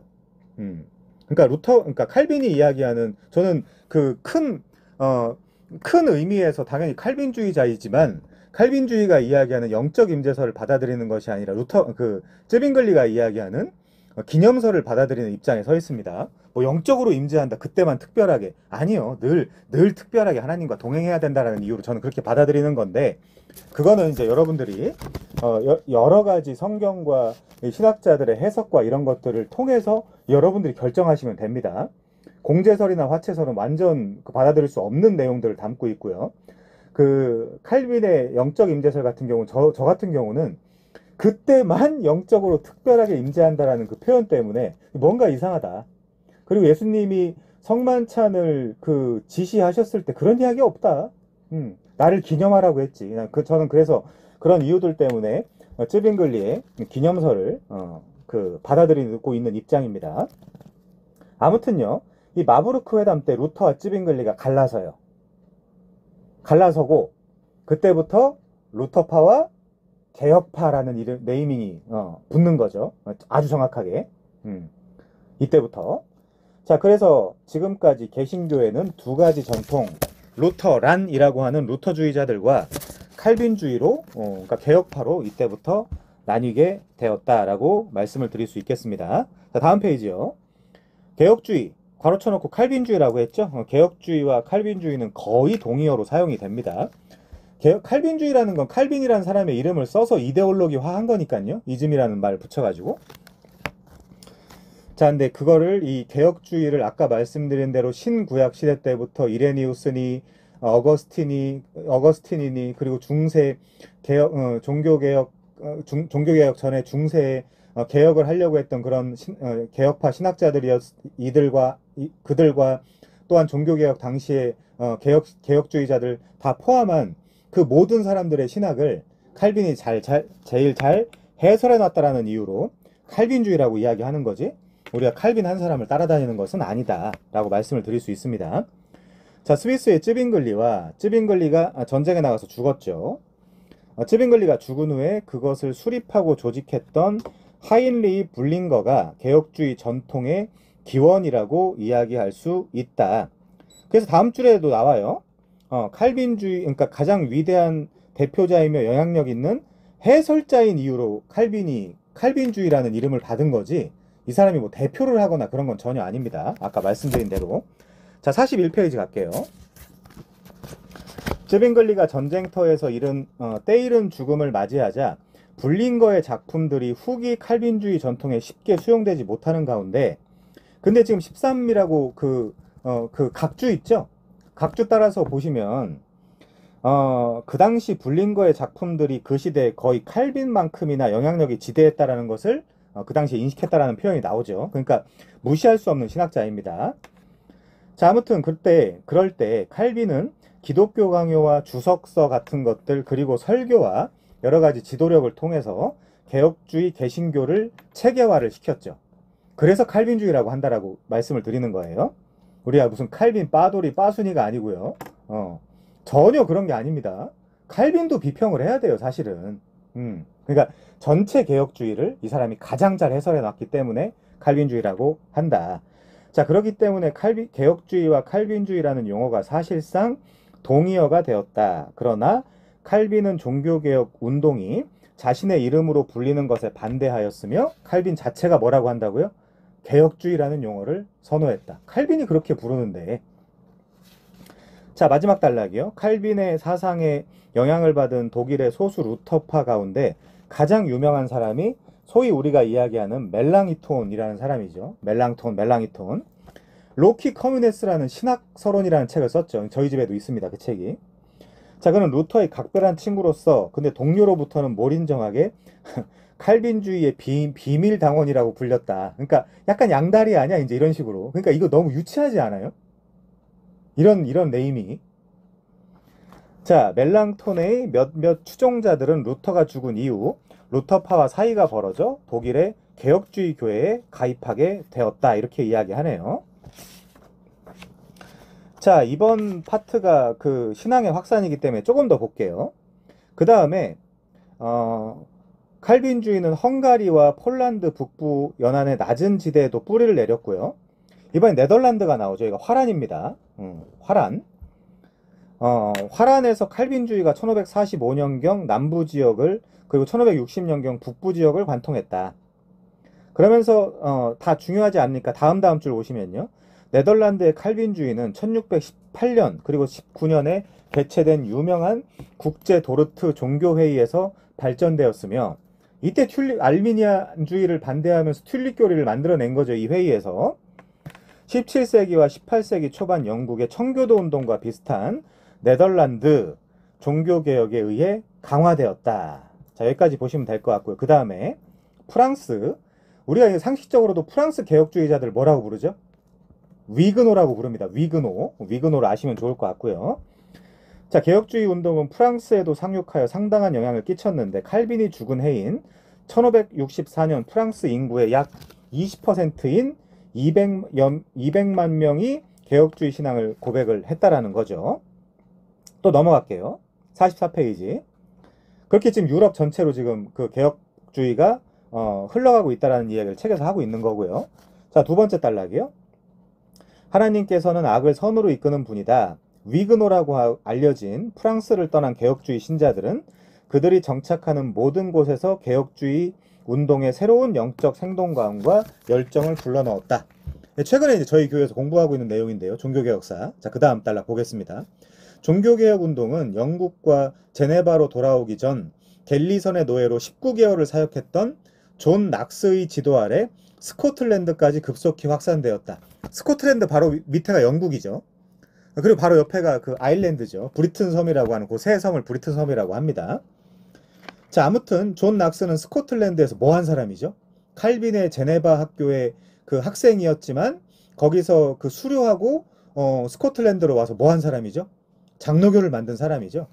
그 장로교가 미국으로 가고 이제 한국으로까지 오고, 그래서 그 장로회 정치에다가 칼빈의 그 사상 그리고 칼빈의 기독교 강요를 접목시킨 장로회주의, 장로교 그 교단을 존 낙스가 만들었죠. 만들었다기보다 이제 그 정착을 시켰죠. 자, 제네바의 종교개혁 원리를 스코틀랜드로 가져온 낙스는 스코틀랜드 개혁주의 운동의 대변인이었다.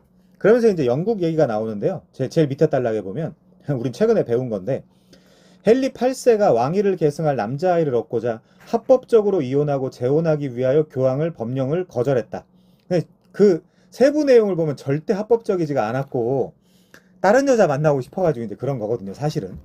여기는 또 합법적이라고 써놔서 좀 당황스럽긴 한데, 자, 그는 종교개혁에 대하여 너그러운 자세를 가지고 있으면서도 본질적으로는 로마 카톨릭 교회의 신학을 따랐으며 자신이 영국 교회 최고 우두머리라는 그 액츠 오브 슈프리머시, 수장령이라 그러죠. 내가 교회까지 관장하겠다, 수장령. 자, 헨리 8세의 어린 아들인 에드워드 6세는 의회와 함께 참된 종교개혁 운동을 이루고자 하는 숭고한 마음을 지니고 있었다. 요거는 그 훗날의 평가고요. 어린 아이였어요, 사실은. 어린 아이. 근데 오히려 그 어린아이 그 옆에 있었던 그 섭정들이 종교개혁자들이었죠, 사실은. 어린아이가 무슨, 어린아이일 때 무슨 숭고한 어떤 그런 종교개혁 사상, 요거는 좀, 제가 이 책을 읽으면서 약간씩은 이 종교개혁자들과 이 청교도들을 약간 그 과장되이 그 표현하는 법이 약간 그런 그 표현들이 아까 처음부터 좀 나오는 것들을 발견할 수 있는 것 같아요. 다 받아들일 수는 없고요. 자, 아무튼 이제 유명한 토마스 크랜머 대주교는 설교학, 공동기도서, 그리고 42개 신앙조항 이런 것들, 특별히 42개 신앙조항은 중요한데 구글링 하시면 다 나옵니다. 자, 그 이후에 이 아이도, 그러니까 이 어린 왕도 일찍 죽었고요. 그 다음에 튜더 왕조의 피해 여왕 메리가 이제 집권을 하죠. 그때 그녀는 스페인에서 왔기 때문에 로마 카톨릭 신자였고요. 그래서 이 로마 카톨릭 신자였던 피해 여왕 메리가 다시 카톨릭 미사를 시행을 했고 300여 명의 개신교인들을 죽였어요. 이단 단속령을 내려가지고. 그리고 로마 교황권에 충성함으로써 완전히 다시 상황이 역전이 됐죠. 그런데 또 다시 크랜머를 비롯한 순교자들의 피가 영국 개신교 운동의 씨앗이 되었습니다. 터툴리안이 이야기한 것처럼 된 거죠. 자, 그럼 그 다음 왕은 누구냐? 엘리자베스예요. 그 유명한 엘리자베스. 절대 왕정을 추구한 사람이었죠. 자, 이 여왕이 그 왕위를 계승했습니다. 자, 밑에 두 번째 줄 볼게요. 엘리자베스는 당시 영국 국교회의 분위기에 만족했으며, 영국 국교회가 뭐라고 했죠, 아까? 성공회라고 했죠. 그러니까 뭔가 어떤 사람들의 표현 방식을 좀 빌려오면 개혁을 하다가 만 거예요. 혹은 개혁을 하다 중단된, 혹은 개혁이 다 완수되지 못한 그 부분을 영국 국교회를 성공회라고 이야기를 합니다. 지금 그 바울 신학의 세관점 MPP 학자들이 죄다 성공의 신학자들이죠. 그러니까 로마 카톨릭에도 한 발 걸치고 있고 신학적으로 개신교에도 한 발 걸치고 있다 보면 그 언약에 들어가는 건 하나님의 은혜지만 언약을 유지하기 위한 그 노력은 네가 해야 된다라는 세미펠라기우스주의가 너무 자연스럽게 나올 수밖에 없는 거죠. 자, 엘리자베스는 당시 영국 국교의 분위기에 만족했다. 비국교도들의 목소리를 제압하려고 노력했다. 그러니까 성공회에 발 담그지 않은 사람들을 비국교회라고 이야기를 합니다. 자, 이러한 엘리자베스의 신중하고도 온건한 개혁은 많은 사람을 실망시켰고 결국 경멸조로 청교도라 불리는, 이 청교도라는 네이밍도 누가 해줬냐면 엘리자베스가 해줬어요. 니네만 잘났냐? 니네만 깨끗하냐? 이렇게 나는 지금 나름대로 열심히 하고 있는데 너만 잘났노. 이제 이게 청교도 퓨리탄입니다. 이게. 자, 그렇게 좀 더 철저하고도 용감한 칼빈주의자가 탄생하게 되었다. 그러다 보면 사사건건 그 시비를 걸 거 아닙니까? 그래서 이제 많은 박해도 받고 이제 그렇게 되는 거죠.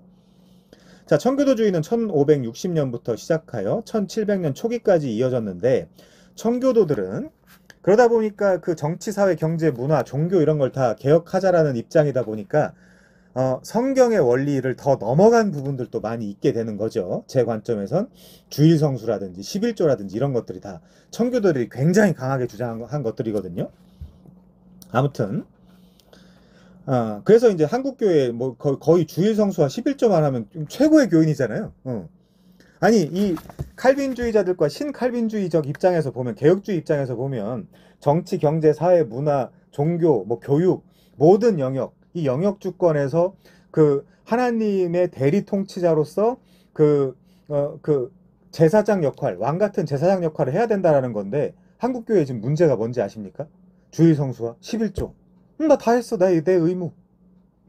이게 오히려 청교도들이 캐치프레이즈를 주일성수와 11조로 잡는 바람에 저것만 하면 다 된 건가 보다. 예를 들면 술 안 먹는 거, 담배 안 피는 거 뭐 이런 거 있잖아요. 원색적인 것들. 그러니까 굉장히 소극적 신앙생활인 거죠.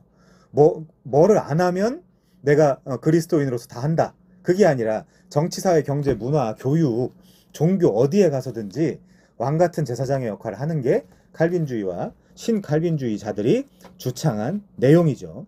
사람들 그런 얘기 많이 하잖아요. 빛과 소금의 역할을 감당해라. 그거를 풀면 정치, 경제, 사회, 문화 어디에서든지 그리스도의 주권이 시행되게 되라. 하라. 이제 그게 칼빈주의인 거죠. 자, 아무튼요.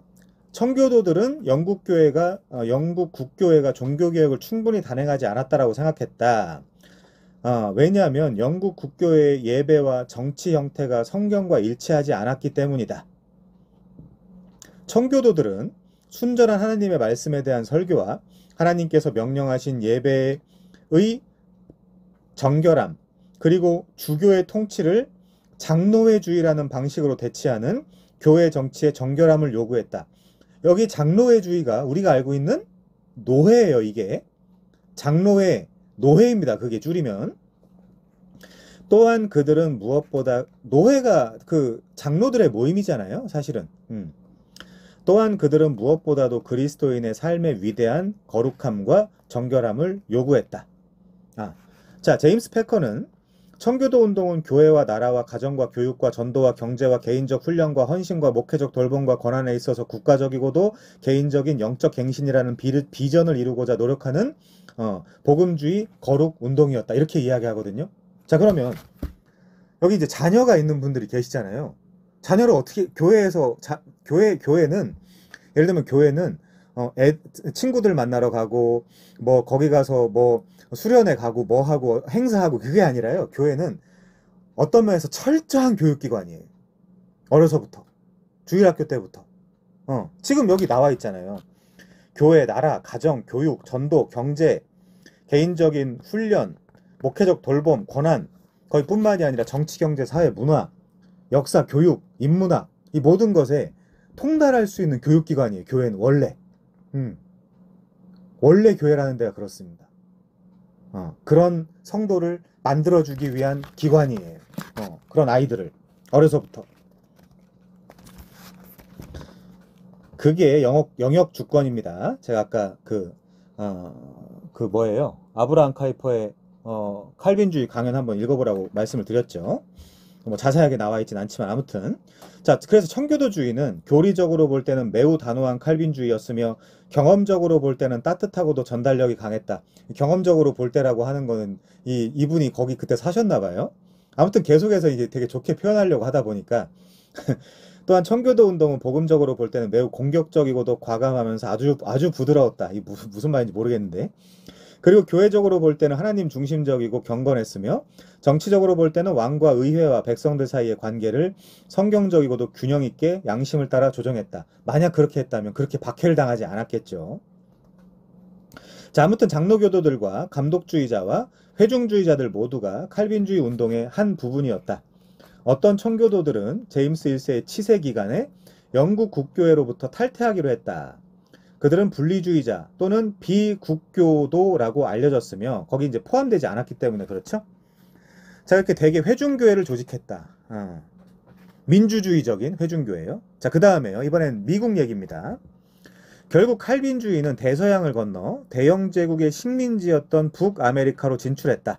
그리고 그곳에서 뉴 잉글랜드 청교도들은 앞장서서 개혁주의 신학을 전수하였고 교회와 교육기관과 정치기관들을 설립하였다. 그게 지금의 미국이죠. 그게. 자, 다음 페이지입니다. 48페이지. 존 거스트너가 잘 말해주었듯 1620년 플리머스가 설립된 때부터 18세기 말엽까지 뉴 잉글랜드는 철저하게 칼빈주의적이었다. 자, 이 부분 한번 읽어볼게요. 이 밖에도 4개의 칼빈주의자 유파들이 아메리카 대국에 진입했다. 그러니까 지금의 미국이에요.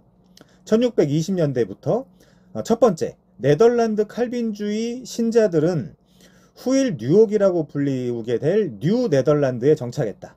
거기가 이제 뉴욕이고요. 자, 그리고 17세기 말엽에는 수천 명의 프랑스 위그노들, 프랑스에 있는 개혁주의자들, 거기에 박해를 견디지 못하고 이사를 한 거죠. 뉴욕과 버지니아와 캐롤라이나에 도착했다.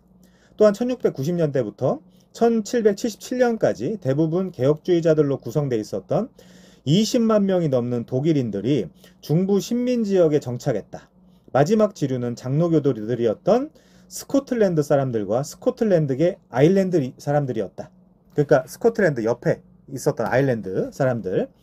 이들 가운데 일부는 뉴 잉글랜드에 유입되었고 많은 이들은 뉴욕이나 펜실베니아와 캐롤라이나에 정착하였다. 이것이 미국이에요. 이것이.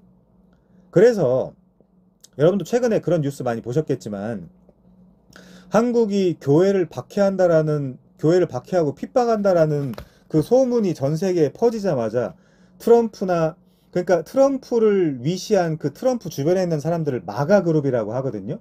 Make America Great Again, 그 마가 그룹이라고 하는데 트럼프나 깅리치나 제이디 벤스나 루비오나 이제 이런 사람들이 제이디 벤스 부통령이나 이런 사람들이 아니 어떻게 한국이 교회를 탄압할 수 있냐, 그런 나라랑 우리는 관세 협정을 맺을 수 없다, 비즈니스를 할 수 없다라고 이야기한 게 그 나라는 처음부터 출발이 기독교로 출발했기 때문에 그래요.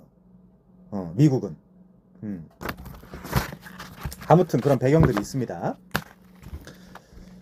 자, 그 다음에요. 존 브렛은 이 일에 대해서 이렇게 결론을 지었다. 이 광범위한 이민과 내적 성장의 결과로 1776년도에는 이 지역의 인구가 300만 명에 이르는 것으로 추산하였고 이들 가운데 3분의 2가 적어도 명목적으로는 칼빈주의자였다. 명목적 칼빈주의자들 많이 있겠죠. 자, 이들을 독립전쟁이 발발했을 당시의 교파들을 가장 순서대로 나열해보자면 회중교회, 국교회, 장로교회, 침례교회, 루터교회, 독일 개혁주의교회, 네덜란드 개혁주의교회 순이다. 이렇게 이야기하고 있네요. 자, 우리가 흐름을 이야기하고 있으니까요. 49페이지로 넘어갈게요. 이러한 미국으로의 이민을 제외한 다른 모든 개혁주의 신앙의 확산은 16세기 말엽에 발생하였는데 개혁주의 운동이 가장 광범위하고도 강력하게 나타났던 곳은 네덜란드, 독일, 헝가리, 대영제국, 그리고 북아메리카였다. 이렇게 이야기하고 있네요. 자, 다음 단락이요. 때마침 개혁주의 운동은 두 가지 매우 유사한 신학체계로 발전했다. 하나는 벨직 신앙고백서와 하이델베르크 요리문답과 도르트 신조라고 하는 세 가지 공통적인 신조를 교리적 신앙고백으로 삼고 있는 화란으로 대표되고 있는 대륙의 개혁주의. 대륙의 개혁주의.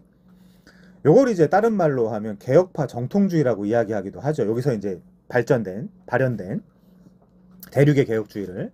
자, 그리고 다른 하나는 웨스트민스터 표준문서, 즉 웨스트민스터 신앙고백서와 대요리문답과 소요리문답에 잘 표현된 영국과 미국의 장로교주의다. 영미권에서 우리가 이제 다른 시간에 공부하고 있는 웨스트민스터 신앙고백서, 소요리문답, 대요리문답, 정치, 예배모범, 그런 표준문서 같은 것들이요. 자, 이 두 체계는 서로 적대적인 것이 아니었고 분리되은 것도 아니다. 서로 상호 보완적이었던 거죠. 이것들도. 자, 세 번째 줄이요. 이탈리아계 스위스인이었던 프란시스 투레틴, 굉장히 탁월한 신학자입니다. 이 프란시스 투레틴은 미국의 장로교주의에 지대한 영향을 끼쳤다. 왜냐하면 이 사람이 쓴 책을 거의 교과서로 삼았었거든요. 조직신학 책을. 그리고 그 이후에 미국의 프린스턴 신학교에서는 이 프린스턴 신학교도 처음에 청교도들이 세웠다가 나중에 하버드처럼 색깔이 바뀌죠. 구 프린스턴, 신 프린스턴 이렇게 색깔이 많이 바뀝니다. 그래서 지금은 자유주의 신학이라고 이야기하죠. 하버드나 뭐 프린스턴이나 뭐 이런 데 다. 자, 미국의 프린스턴 신학교에서는 1870년대까지 투레틴의 조직신학을 가르쳤으며 이후에는 이것이 찰스 하츠의 조직신학으로 대체되었다는 거죠. 자, 다음이요. 칼빈주의와 루터파의 차이점을 한번 볼게요. 첫 번째, 루터파는 그리스도께서 성찬 안에, 성찬과 함께, 성찬 아래 물질적으로 현존한다는 성체 공조설, 그러니까 공제설을 주장을 했다. 성체 공존설, 그게 공제설이에요. 컨이라는 단어가 앞에 붙어 있죠. 그래서 이것은 내 몸이니라 라는 예수님의 말씀을 은유적으로 해석하려는 모든 시도를 배격했다. 그건 뭐예요? 그러니까 최대한 로마 카톨릭은 아니지만 최대한 문자 그대로 적용해보고 싶었던 거죠. 공제설은. 자, 이런 시도 자체가 복음 자체를 자꾸만 그 비유적으로 해석하게 만든다라고 믿었기 때문이다. 그래서 루터파는 오직 실제하는 역사적 그리스도만으로 만족하고자 했다. 반면에 개혁주의 지도자들은요, 성육신하신 역사적 그리스도께서는 부활하고 승천하셨기 때문에 이제 그분이 승천하기 이전의 방식으로 성찬에 임재하지 않는다라고 본 거예요. 저는 그 중에 기념설 쪽에 가 있는 거고요. 여러분들이 영적 임재에 간다라고 해서 저랑 싸울 이유는 아닙니다. 저랑 마부르크 회담할 필요는 없어요. 아무튼 제가 그렇다는 겁니다. 제 생각이. 더 나아가 그리스도의 영적 임재의 개념은 불완전한 어떤 것을 의미하는 것이 아니며 오히려 그것은 그의 영을 통해 계속되는 그리스도의 사역을 지칭한다라고 말했다는 거죠. 자, 이제 두 번째 차이점을 볼게요. 칼빈주의와 루터파의 차이점. 뭘까요? 당연히 율법에 대한 주요 기능입니다. 첨예하죠, 여기도. 자, 루터는 일반적으로 율법을 부정하며 주로 죄와 사망 또는 마귀와 관계된 것으로 간주했다. 그는 율법의 주요 기능은 죄인에게 죄를 선고함으로써 그를 비하시키고 구원을 위하여 그리스도에게로 향하는 것뿐이라고 말했다. 근데 제가 전에도 한번 말씀드렸던 것 같은데 제가 정말 좋아하고 존경하는 김용주 교수님이 쓴 이 칭이 루터에게 묻다라는 책에 보면 지금 이렇게만 써놓으면 루터를 굉장히 오해시킬 수 있잖아요. 루터는 한 번도 행위 없는 방종의 삶을 이야기하지 않았다라는 걸 굉장히 탁월하게 논증을 하세요. 나중에 그 책을 다시 우리가 좀 살펴볼 텐데, 그래서 자꾸만 이 개혁파든 아니면 뭐 MPP든 자꾸만 루터를 아주 나쁜 사람으로 치부하려고 하는 그 언어를 쓴다라고 이야기를 하는데, 그 오해는 나중에 풀겠습니다. 여기도 지금 주로 죄와 사망 그리고 마귀와 관계된 것으로 율법을 간주했다라고 이야기하잖아요. 자, 그는 율법의 주요 기능은 죄인에게 죄를 선고함으로써 그를 비하시키고 구원을 위하여 그리스도에게로 향하는 것뿐이라고만 믿었다는 거죠. 자, 근데 칼빈은요, 율법을 신자의 안내자로 간주했다. 이건 맞나요? 이렇게만 이야기하면? 어떻게 생각하세요, 여러분?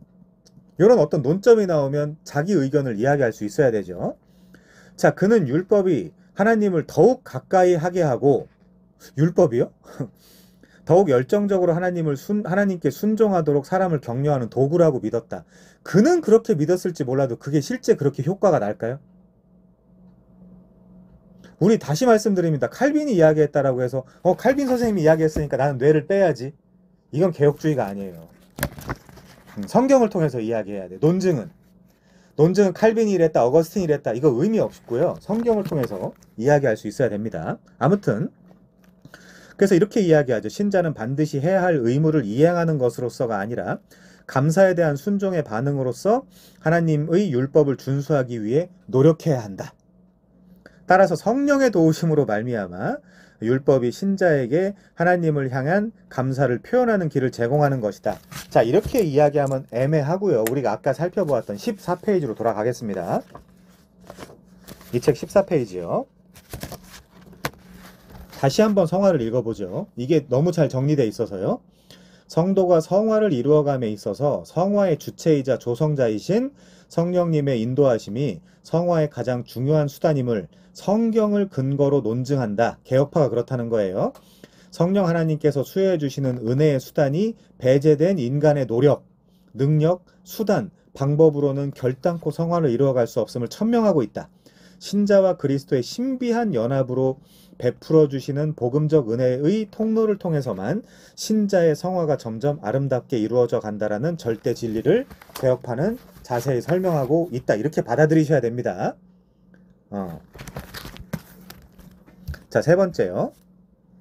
구원에 대한 이해의 차이가 있죠.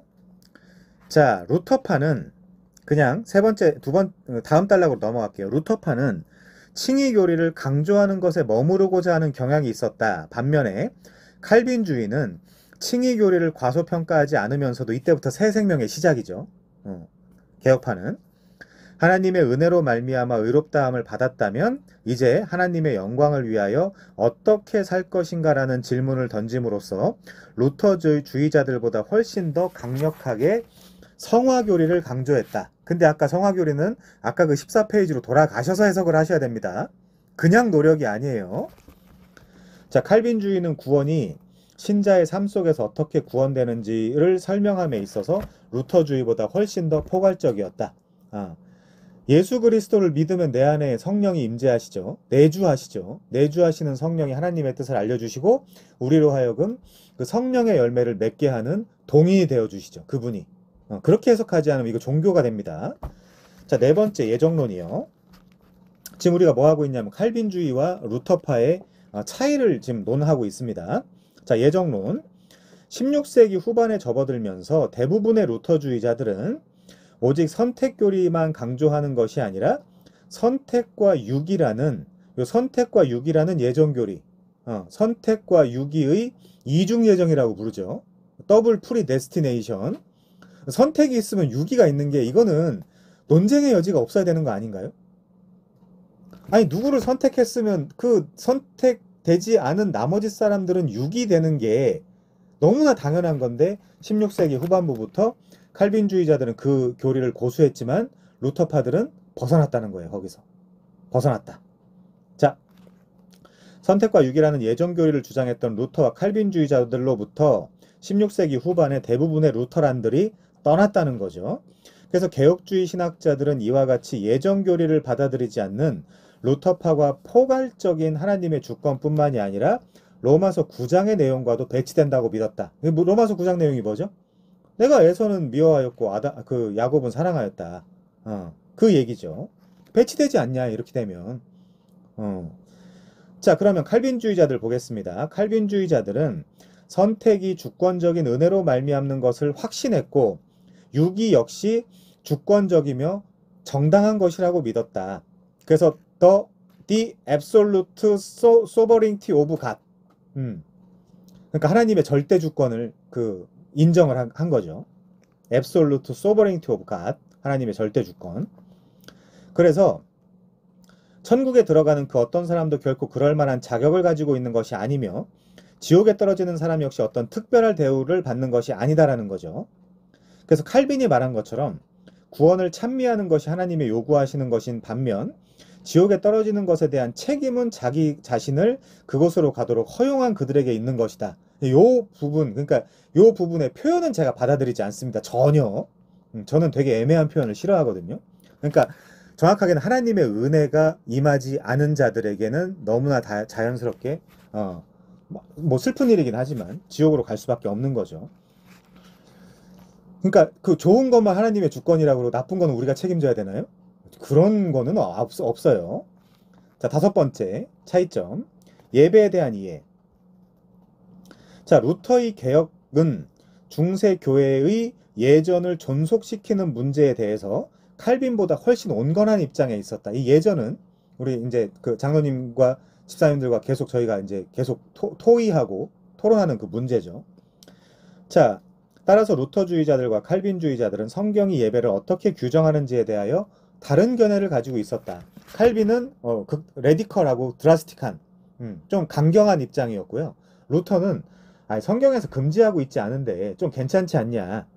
그럼 그 칼빈은 아니, 성경에서 찬성하고 있지 않은데 어떻게 그걸 하냐? 성경에 안 나와 있는 예전을 왜 하냐? 여기는 금지하고 있지 않는데 그걸 뭐하러 그것까지 개혁을 하냐? 여기는 찬성하고 있지 않다면 혹은 진술되어 있지 않다면 그걸 할 수 있는 권한은 우리에게 주어져 있지 않다. 라고 했기 때문에 래피드, 드라스틱, 레디컬한 상태로 칼빈이 좀 더 완강한 그 개혁을 한 거죠. 그래서 루터주의자는 성경에서 금지하지 않은 모든 요소를 예배 안에 포함시킬 수 있다라고 믿었다. 그러다 보면 뭐 성상도 세울 수 있고 뭐 여러 가지 그런 뭐 여러 가지 그 눈에 보이는 그런 예식도 할 수 있는 거죠. 그런데 칼빈주의는 신약 성경이 명령하지 않은 어떤 것도 예배에 포함시킬 수 없다고 보았다. 여기서도 굳이 그 강사의 입장을 말씀드리라고 한다면 당연히 저는 개혁파죠. 개혁파의 입장에 저는 서 있습니다. 자, 넘어갈게요. 자, 오늘날의 칼빈주의를 볼게요. 오늘날의 칼빈주의. 거의 다 끝났는데 오늘날의 칼빈주의는 시련을 겪고 있다. 뭐 시련이라기보다 사실은 그 수가 거의 없죠. 칼빈주의는 언제나 숫자가 없습니다. 종교개혁으로 인하여 생겨난 거의 대부분의 개신교 유파들은 39개의 신앙고백, 신앙조항, 국교회죠.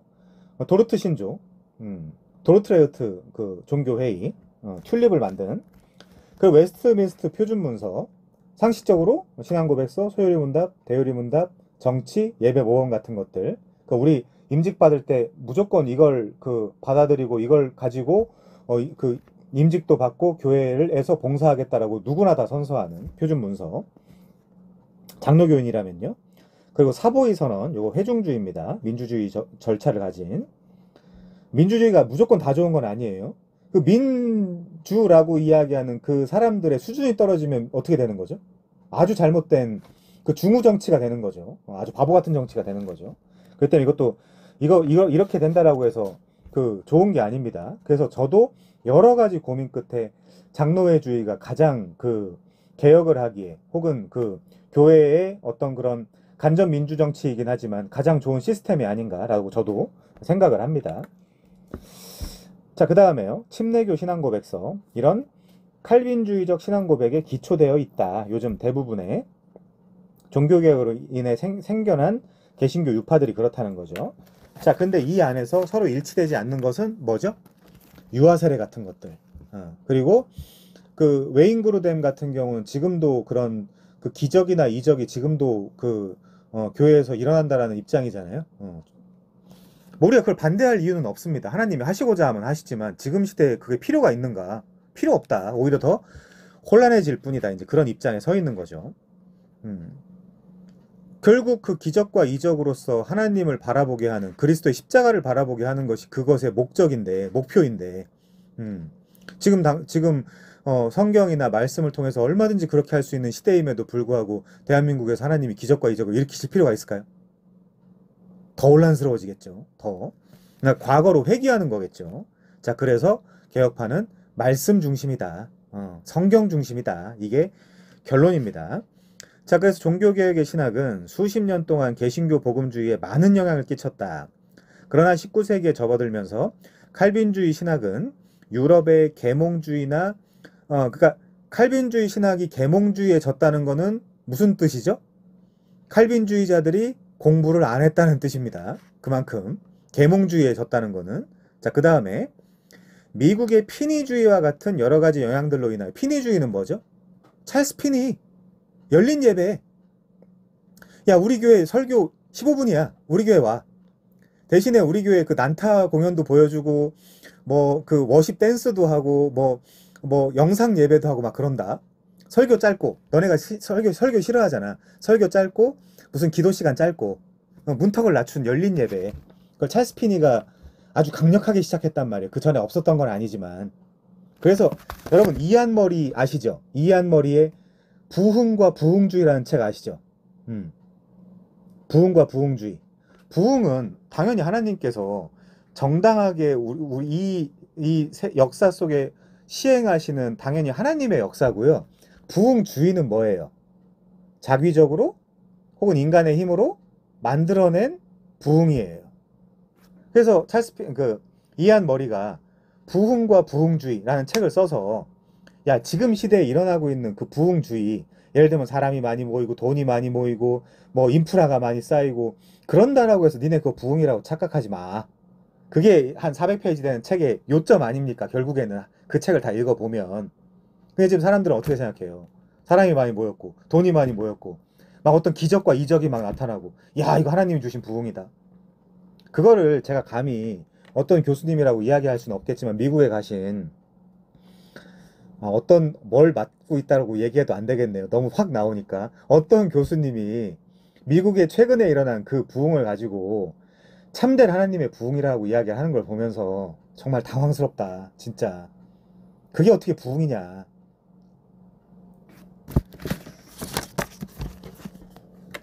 자, 넘어가서요.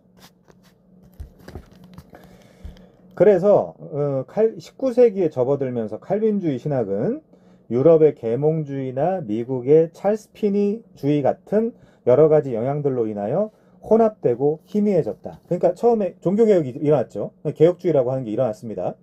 그 다음에 청교도들을 거쳐가지고 대륙으로 넘어가면서 개혁파 정통주의라는 어떤 그런 신학사조가 정립이 되죠. 그 다음에 이것들이 또 공부를 안 하고 또 무식해지고 다운되다 보니까 자유주의가 들어옵니다. 계몽주의를 타고 자유주의가 들어와요. 그 다음에 이 자유주의를 어쨌든 그래도 조금은 한번 다시 정통주의로 돌려보자라고 하는 칼바르트나 이런 사람들이 만들어낸 신정통주의라는 게 있죠. 그리고 이 자유주의와 신정통주의를 대항하여 미국에서 또 생겨난 또 다른 무브먼트가 뭡니까? 그게 근본주의예요. 근본주의. 근본주의. 이런 것들을 한번 막아보자고. 그러니까 지금 예를 들면 그 네덜란드 같은데 댐에 지금 댐에 구멍이 생겨가지고 지금 자꾸 이 잘못된 신학사조가 들어올 것 같다. 그래갖고 우리가 펀더멘털리즘, 근본적인 문제들 한 5가지가 있잖아요. 동정녀 탄생이라든지 성경의 무호성이라든지 예수님의 재림이라든지 이런 것들, 십자가의 대속이라든지 이런 것들 아주 근본적인 거 5개를 만들어 놓고 이걸 통해서 우리가 자유주의와 신정통주의를 막아보자라고 한 게 펀더멘털리즘, 근본주의 아닙니까? 그런 이 신학의 지금까지의 지금 포스트 모더니즘이지만 지금까지의 흐름을 꿰뚫을 수 있어야 돼요. 이런 칼빈주의 같은 걸 공부하면서 어떻게 흘러왔구나 이런 흐름이. 그래야 그 흐름과 역사 속에서 내가 있는 위치가 나오고 내가 있는 위치에서 내가 어떻게 사역하고 어떻게 교회를 봉사하고 어떻게 사회를 봉사할 것이냐가 자연스럽게 나오죠. 역사적 맥락에서.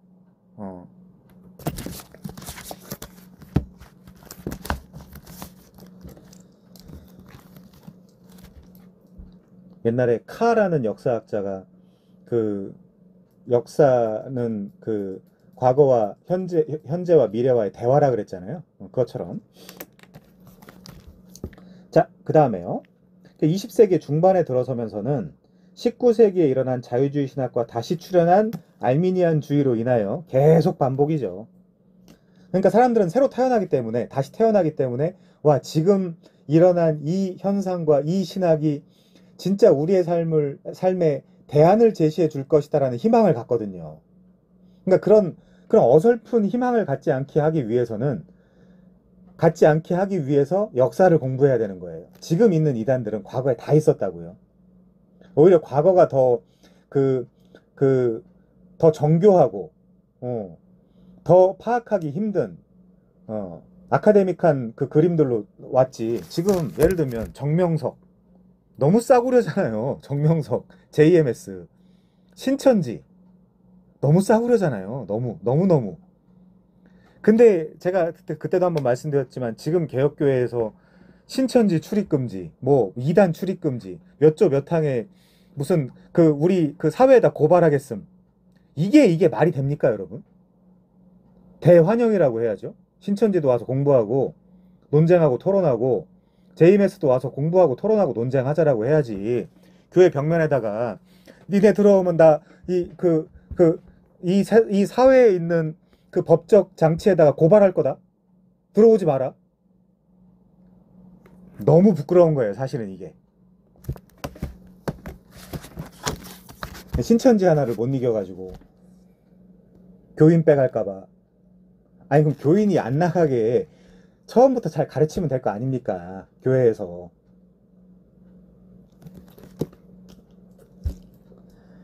자, 다음 단락이요. 약 200년적 삼위일체 교리를 인정하지 않는 미국 유니테리언주의의 대부인 윌리엄 엘러리 채닝은 칼빈주의에 대해서 이렇게 비꼬죠. 읽어보겠습니다. 우리는 칼빈주의가 그보다 더 나은 견해에 그 자리를 내주고 있다고 믿는다. 왜냐하면 수가 점점 줄어드니까요, 칼빈주의가. 칼빈주의의 전성기가 지났으며 다시는 수면 위로 떠오르지 못할 만큼 가라앉아 버렸다. 칼빈주의는 신학자들보다 훨씬 더 강력한 대적들과 싸워야 한다. 그 적들은 신비와 형이상학적인 미묘함으로는 결코 스스로를 보호할 수 없는 칼빈주의로부터 왔다. 즉 우리가 의미하는 바는 바로 인간의 지성의 발전과 복음의 영의 진보이다. 멋있는 말은 다 써놨네요. 그러니까 무식한 사람들이 속는 거죠. 우리가 살아가는 이 사회는 더욱더 지성주의와 박애주의가 지배하는 형태로 흘러가고 있다. 박애주의 사람들이 좋아하죠. 물론 이것들은 16세기의 신학을 폐기 처분해버렸다. 이렇게 이야기하고 있습니다. 자, 채닝은 거짓 선지자이다. 오늘날 세상은 더욱더 하나님을 거스르며 그 어느 때보다도 악하다. 그러나 칼빈주의는 비록 슬프게도 그것이 아직 약하다 하더라도 다시 부흥하고 있다. 전도사님이랑 지난번에 우리 그 교회에 있는 분들이랑 그 북쉐어링 할 때 제임스 몬고메리 보이스가 서문에다가 교회로 청년들이 몰려오고 있다. 개혁교회로 이제 막 써놔가지고 저희가 당황한 적이 있는데 그렇게까지는 아닙니다. 칼빈주의는 비록 슬프게도 그것이 아직 약하다 하더라도 다시 부흥하고 있다. 칼빈주의는 성경적 교리와 영성에 대한 갈급함은 전 세계에 확산되어 있는 개혁주의 신학의 뿌리가 되었다. 그래서 자, 오늘날 개혁주의 교회들이 네덜란드, 독일, 헝가리, 폴란드, 이탈리아, 영국, 북아메리카, 브라질, 남아프리카, 호주, 뉴질랜드, 싱가포르, 대한민국, 중국, 필리핀, 러시아, 이집트, 파키스탄, 인도, 이스라엘, 아프리카와 아시아의 다른 여러 나라에 존재하고 있다는 거죠. 자, 밑에 네 번째 줄 보겠습니다. 칼빈주의는 명민한 신앙과 따뜻한 마음의 영성을 가지도록 하는 것을 목표로 삼는다.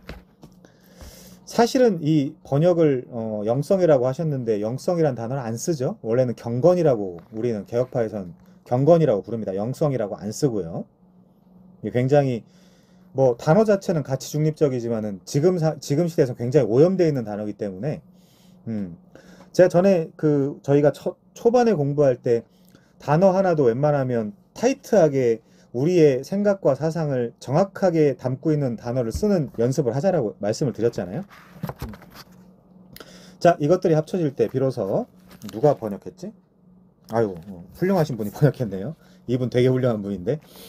자, 이것들이 합쳐질 때 비로소 가정과 교회와 사업장에서 하나님께 영광을 돌리는 힘 있는 삶이 만들어질 것이다. 그래서 칼빈주의는 사도 바울과 함께 이렇게 고백할 수 있다.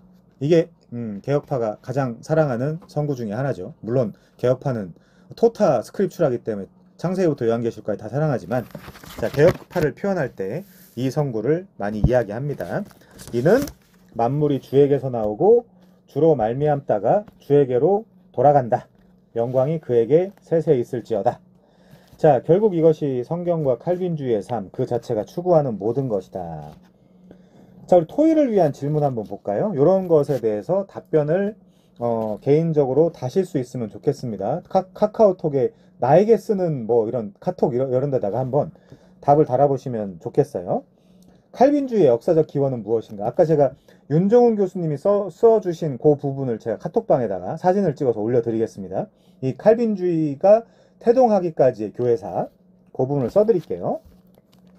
칼빈주의의 역사적 기원, 그리고 종교개혁 이후 2세기 동안 칼빈주의가 확산되었던 주요 지역은 어디인가? 물론 이게 책에도 다 나와 있으니까요.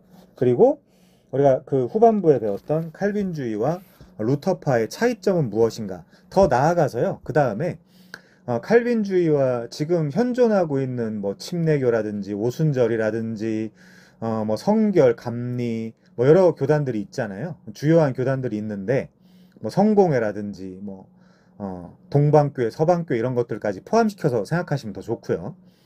이런 거 포함해서 이 칼빈주의와 여타 다른 그 교회들의 특징이 무엇인지를 여러분의 언어로 정리해서 우리 그 집사님 댁에 갑자기 그 신천지가 와가지고 저랑 얘기 좀 합시다 했을 때 그 토론하셨던 것처럼 이런 것들도 왜 장로교 다니세요라고 이야기하면 저는 이런 이유로 장로교를 다닙니다. 혹은 뭐 다른 그 교단의 특성들을 잘 모르는 분들한테 그런 교단들은 요런 특성을 가지고 있습니다 라고 자세히 얘기해 줄 수 있도록 저희의 지성을 훈련하는 시간 되기를 바라고요. 앞으로도 이 칼빈주의에 대해서 계속해서 공부를 해 나가겠습니다. 시간이 괜찮네요. 마치겠습니다. 수고 많이 하셨습니다. 네.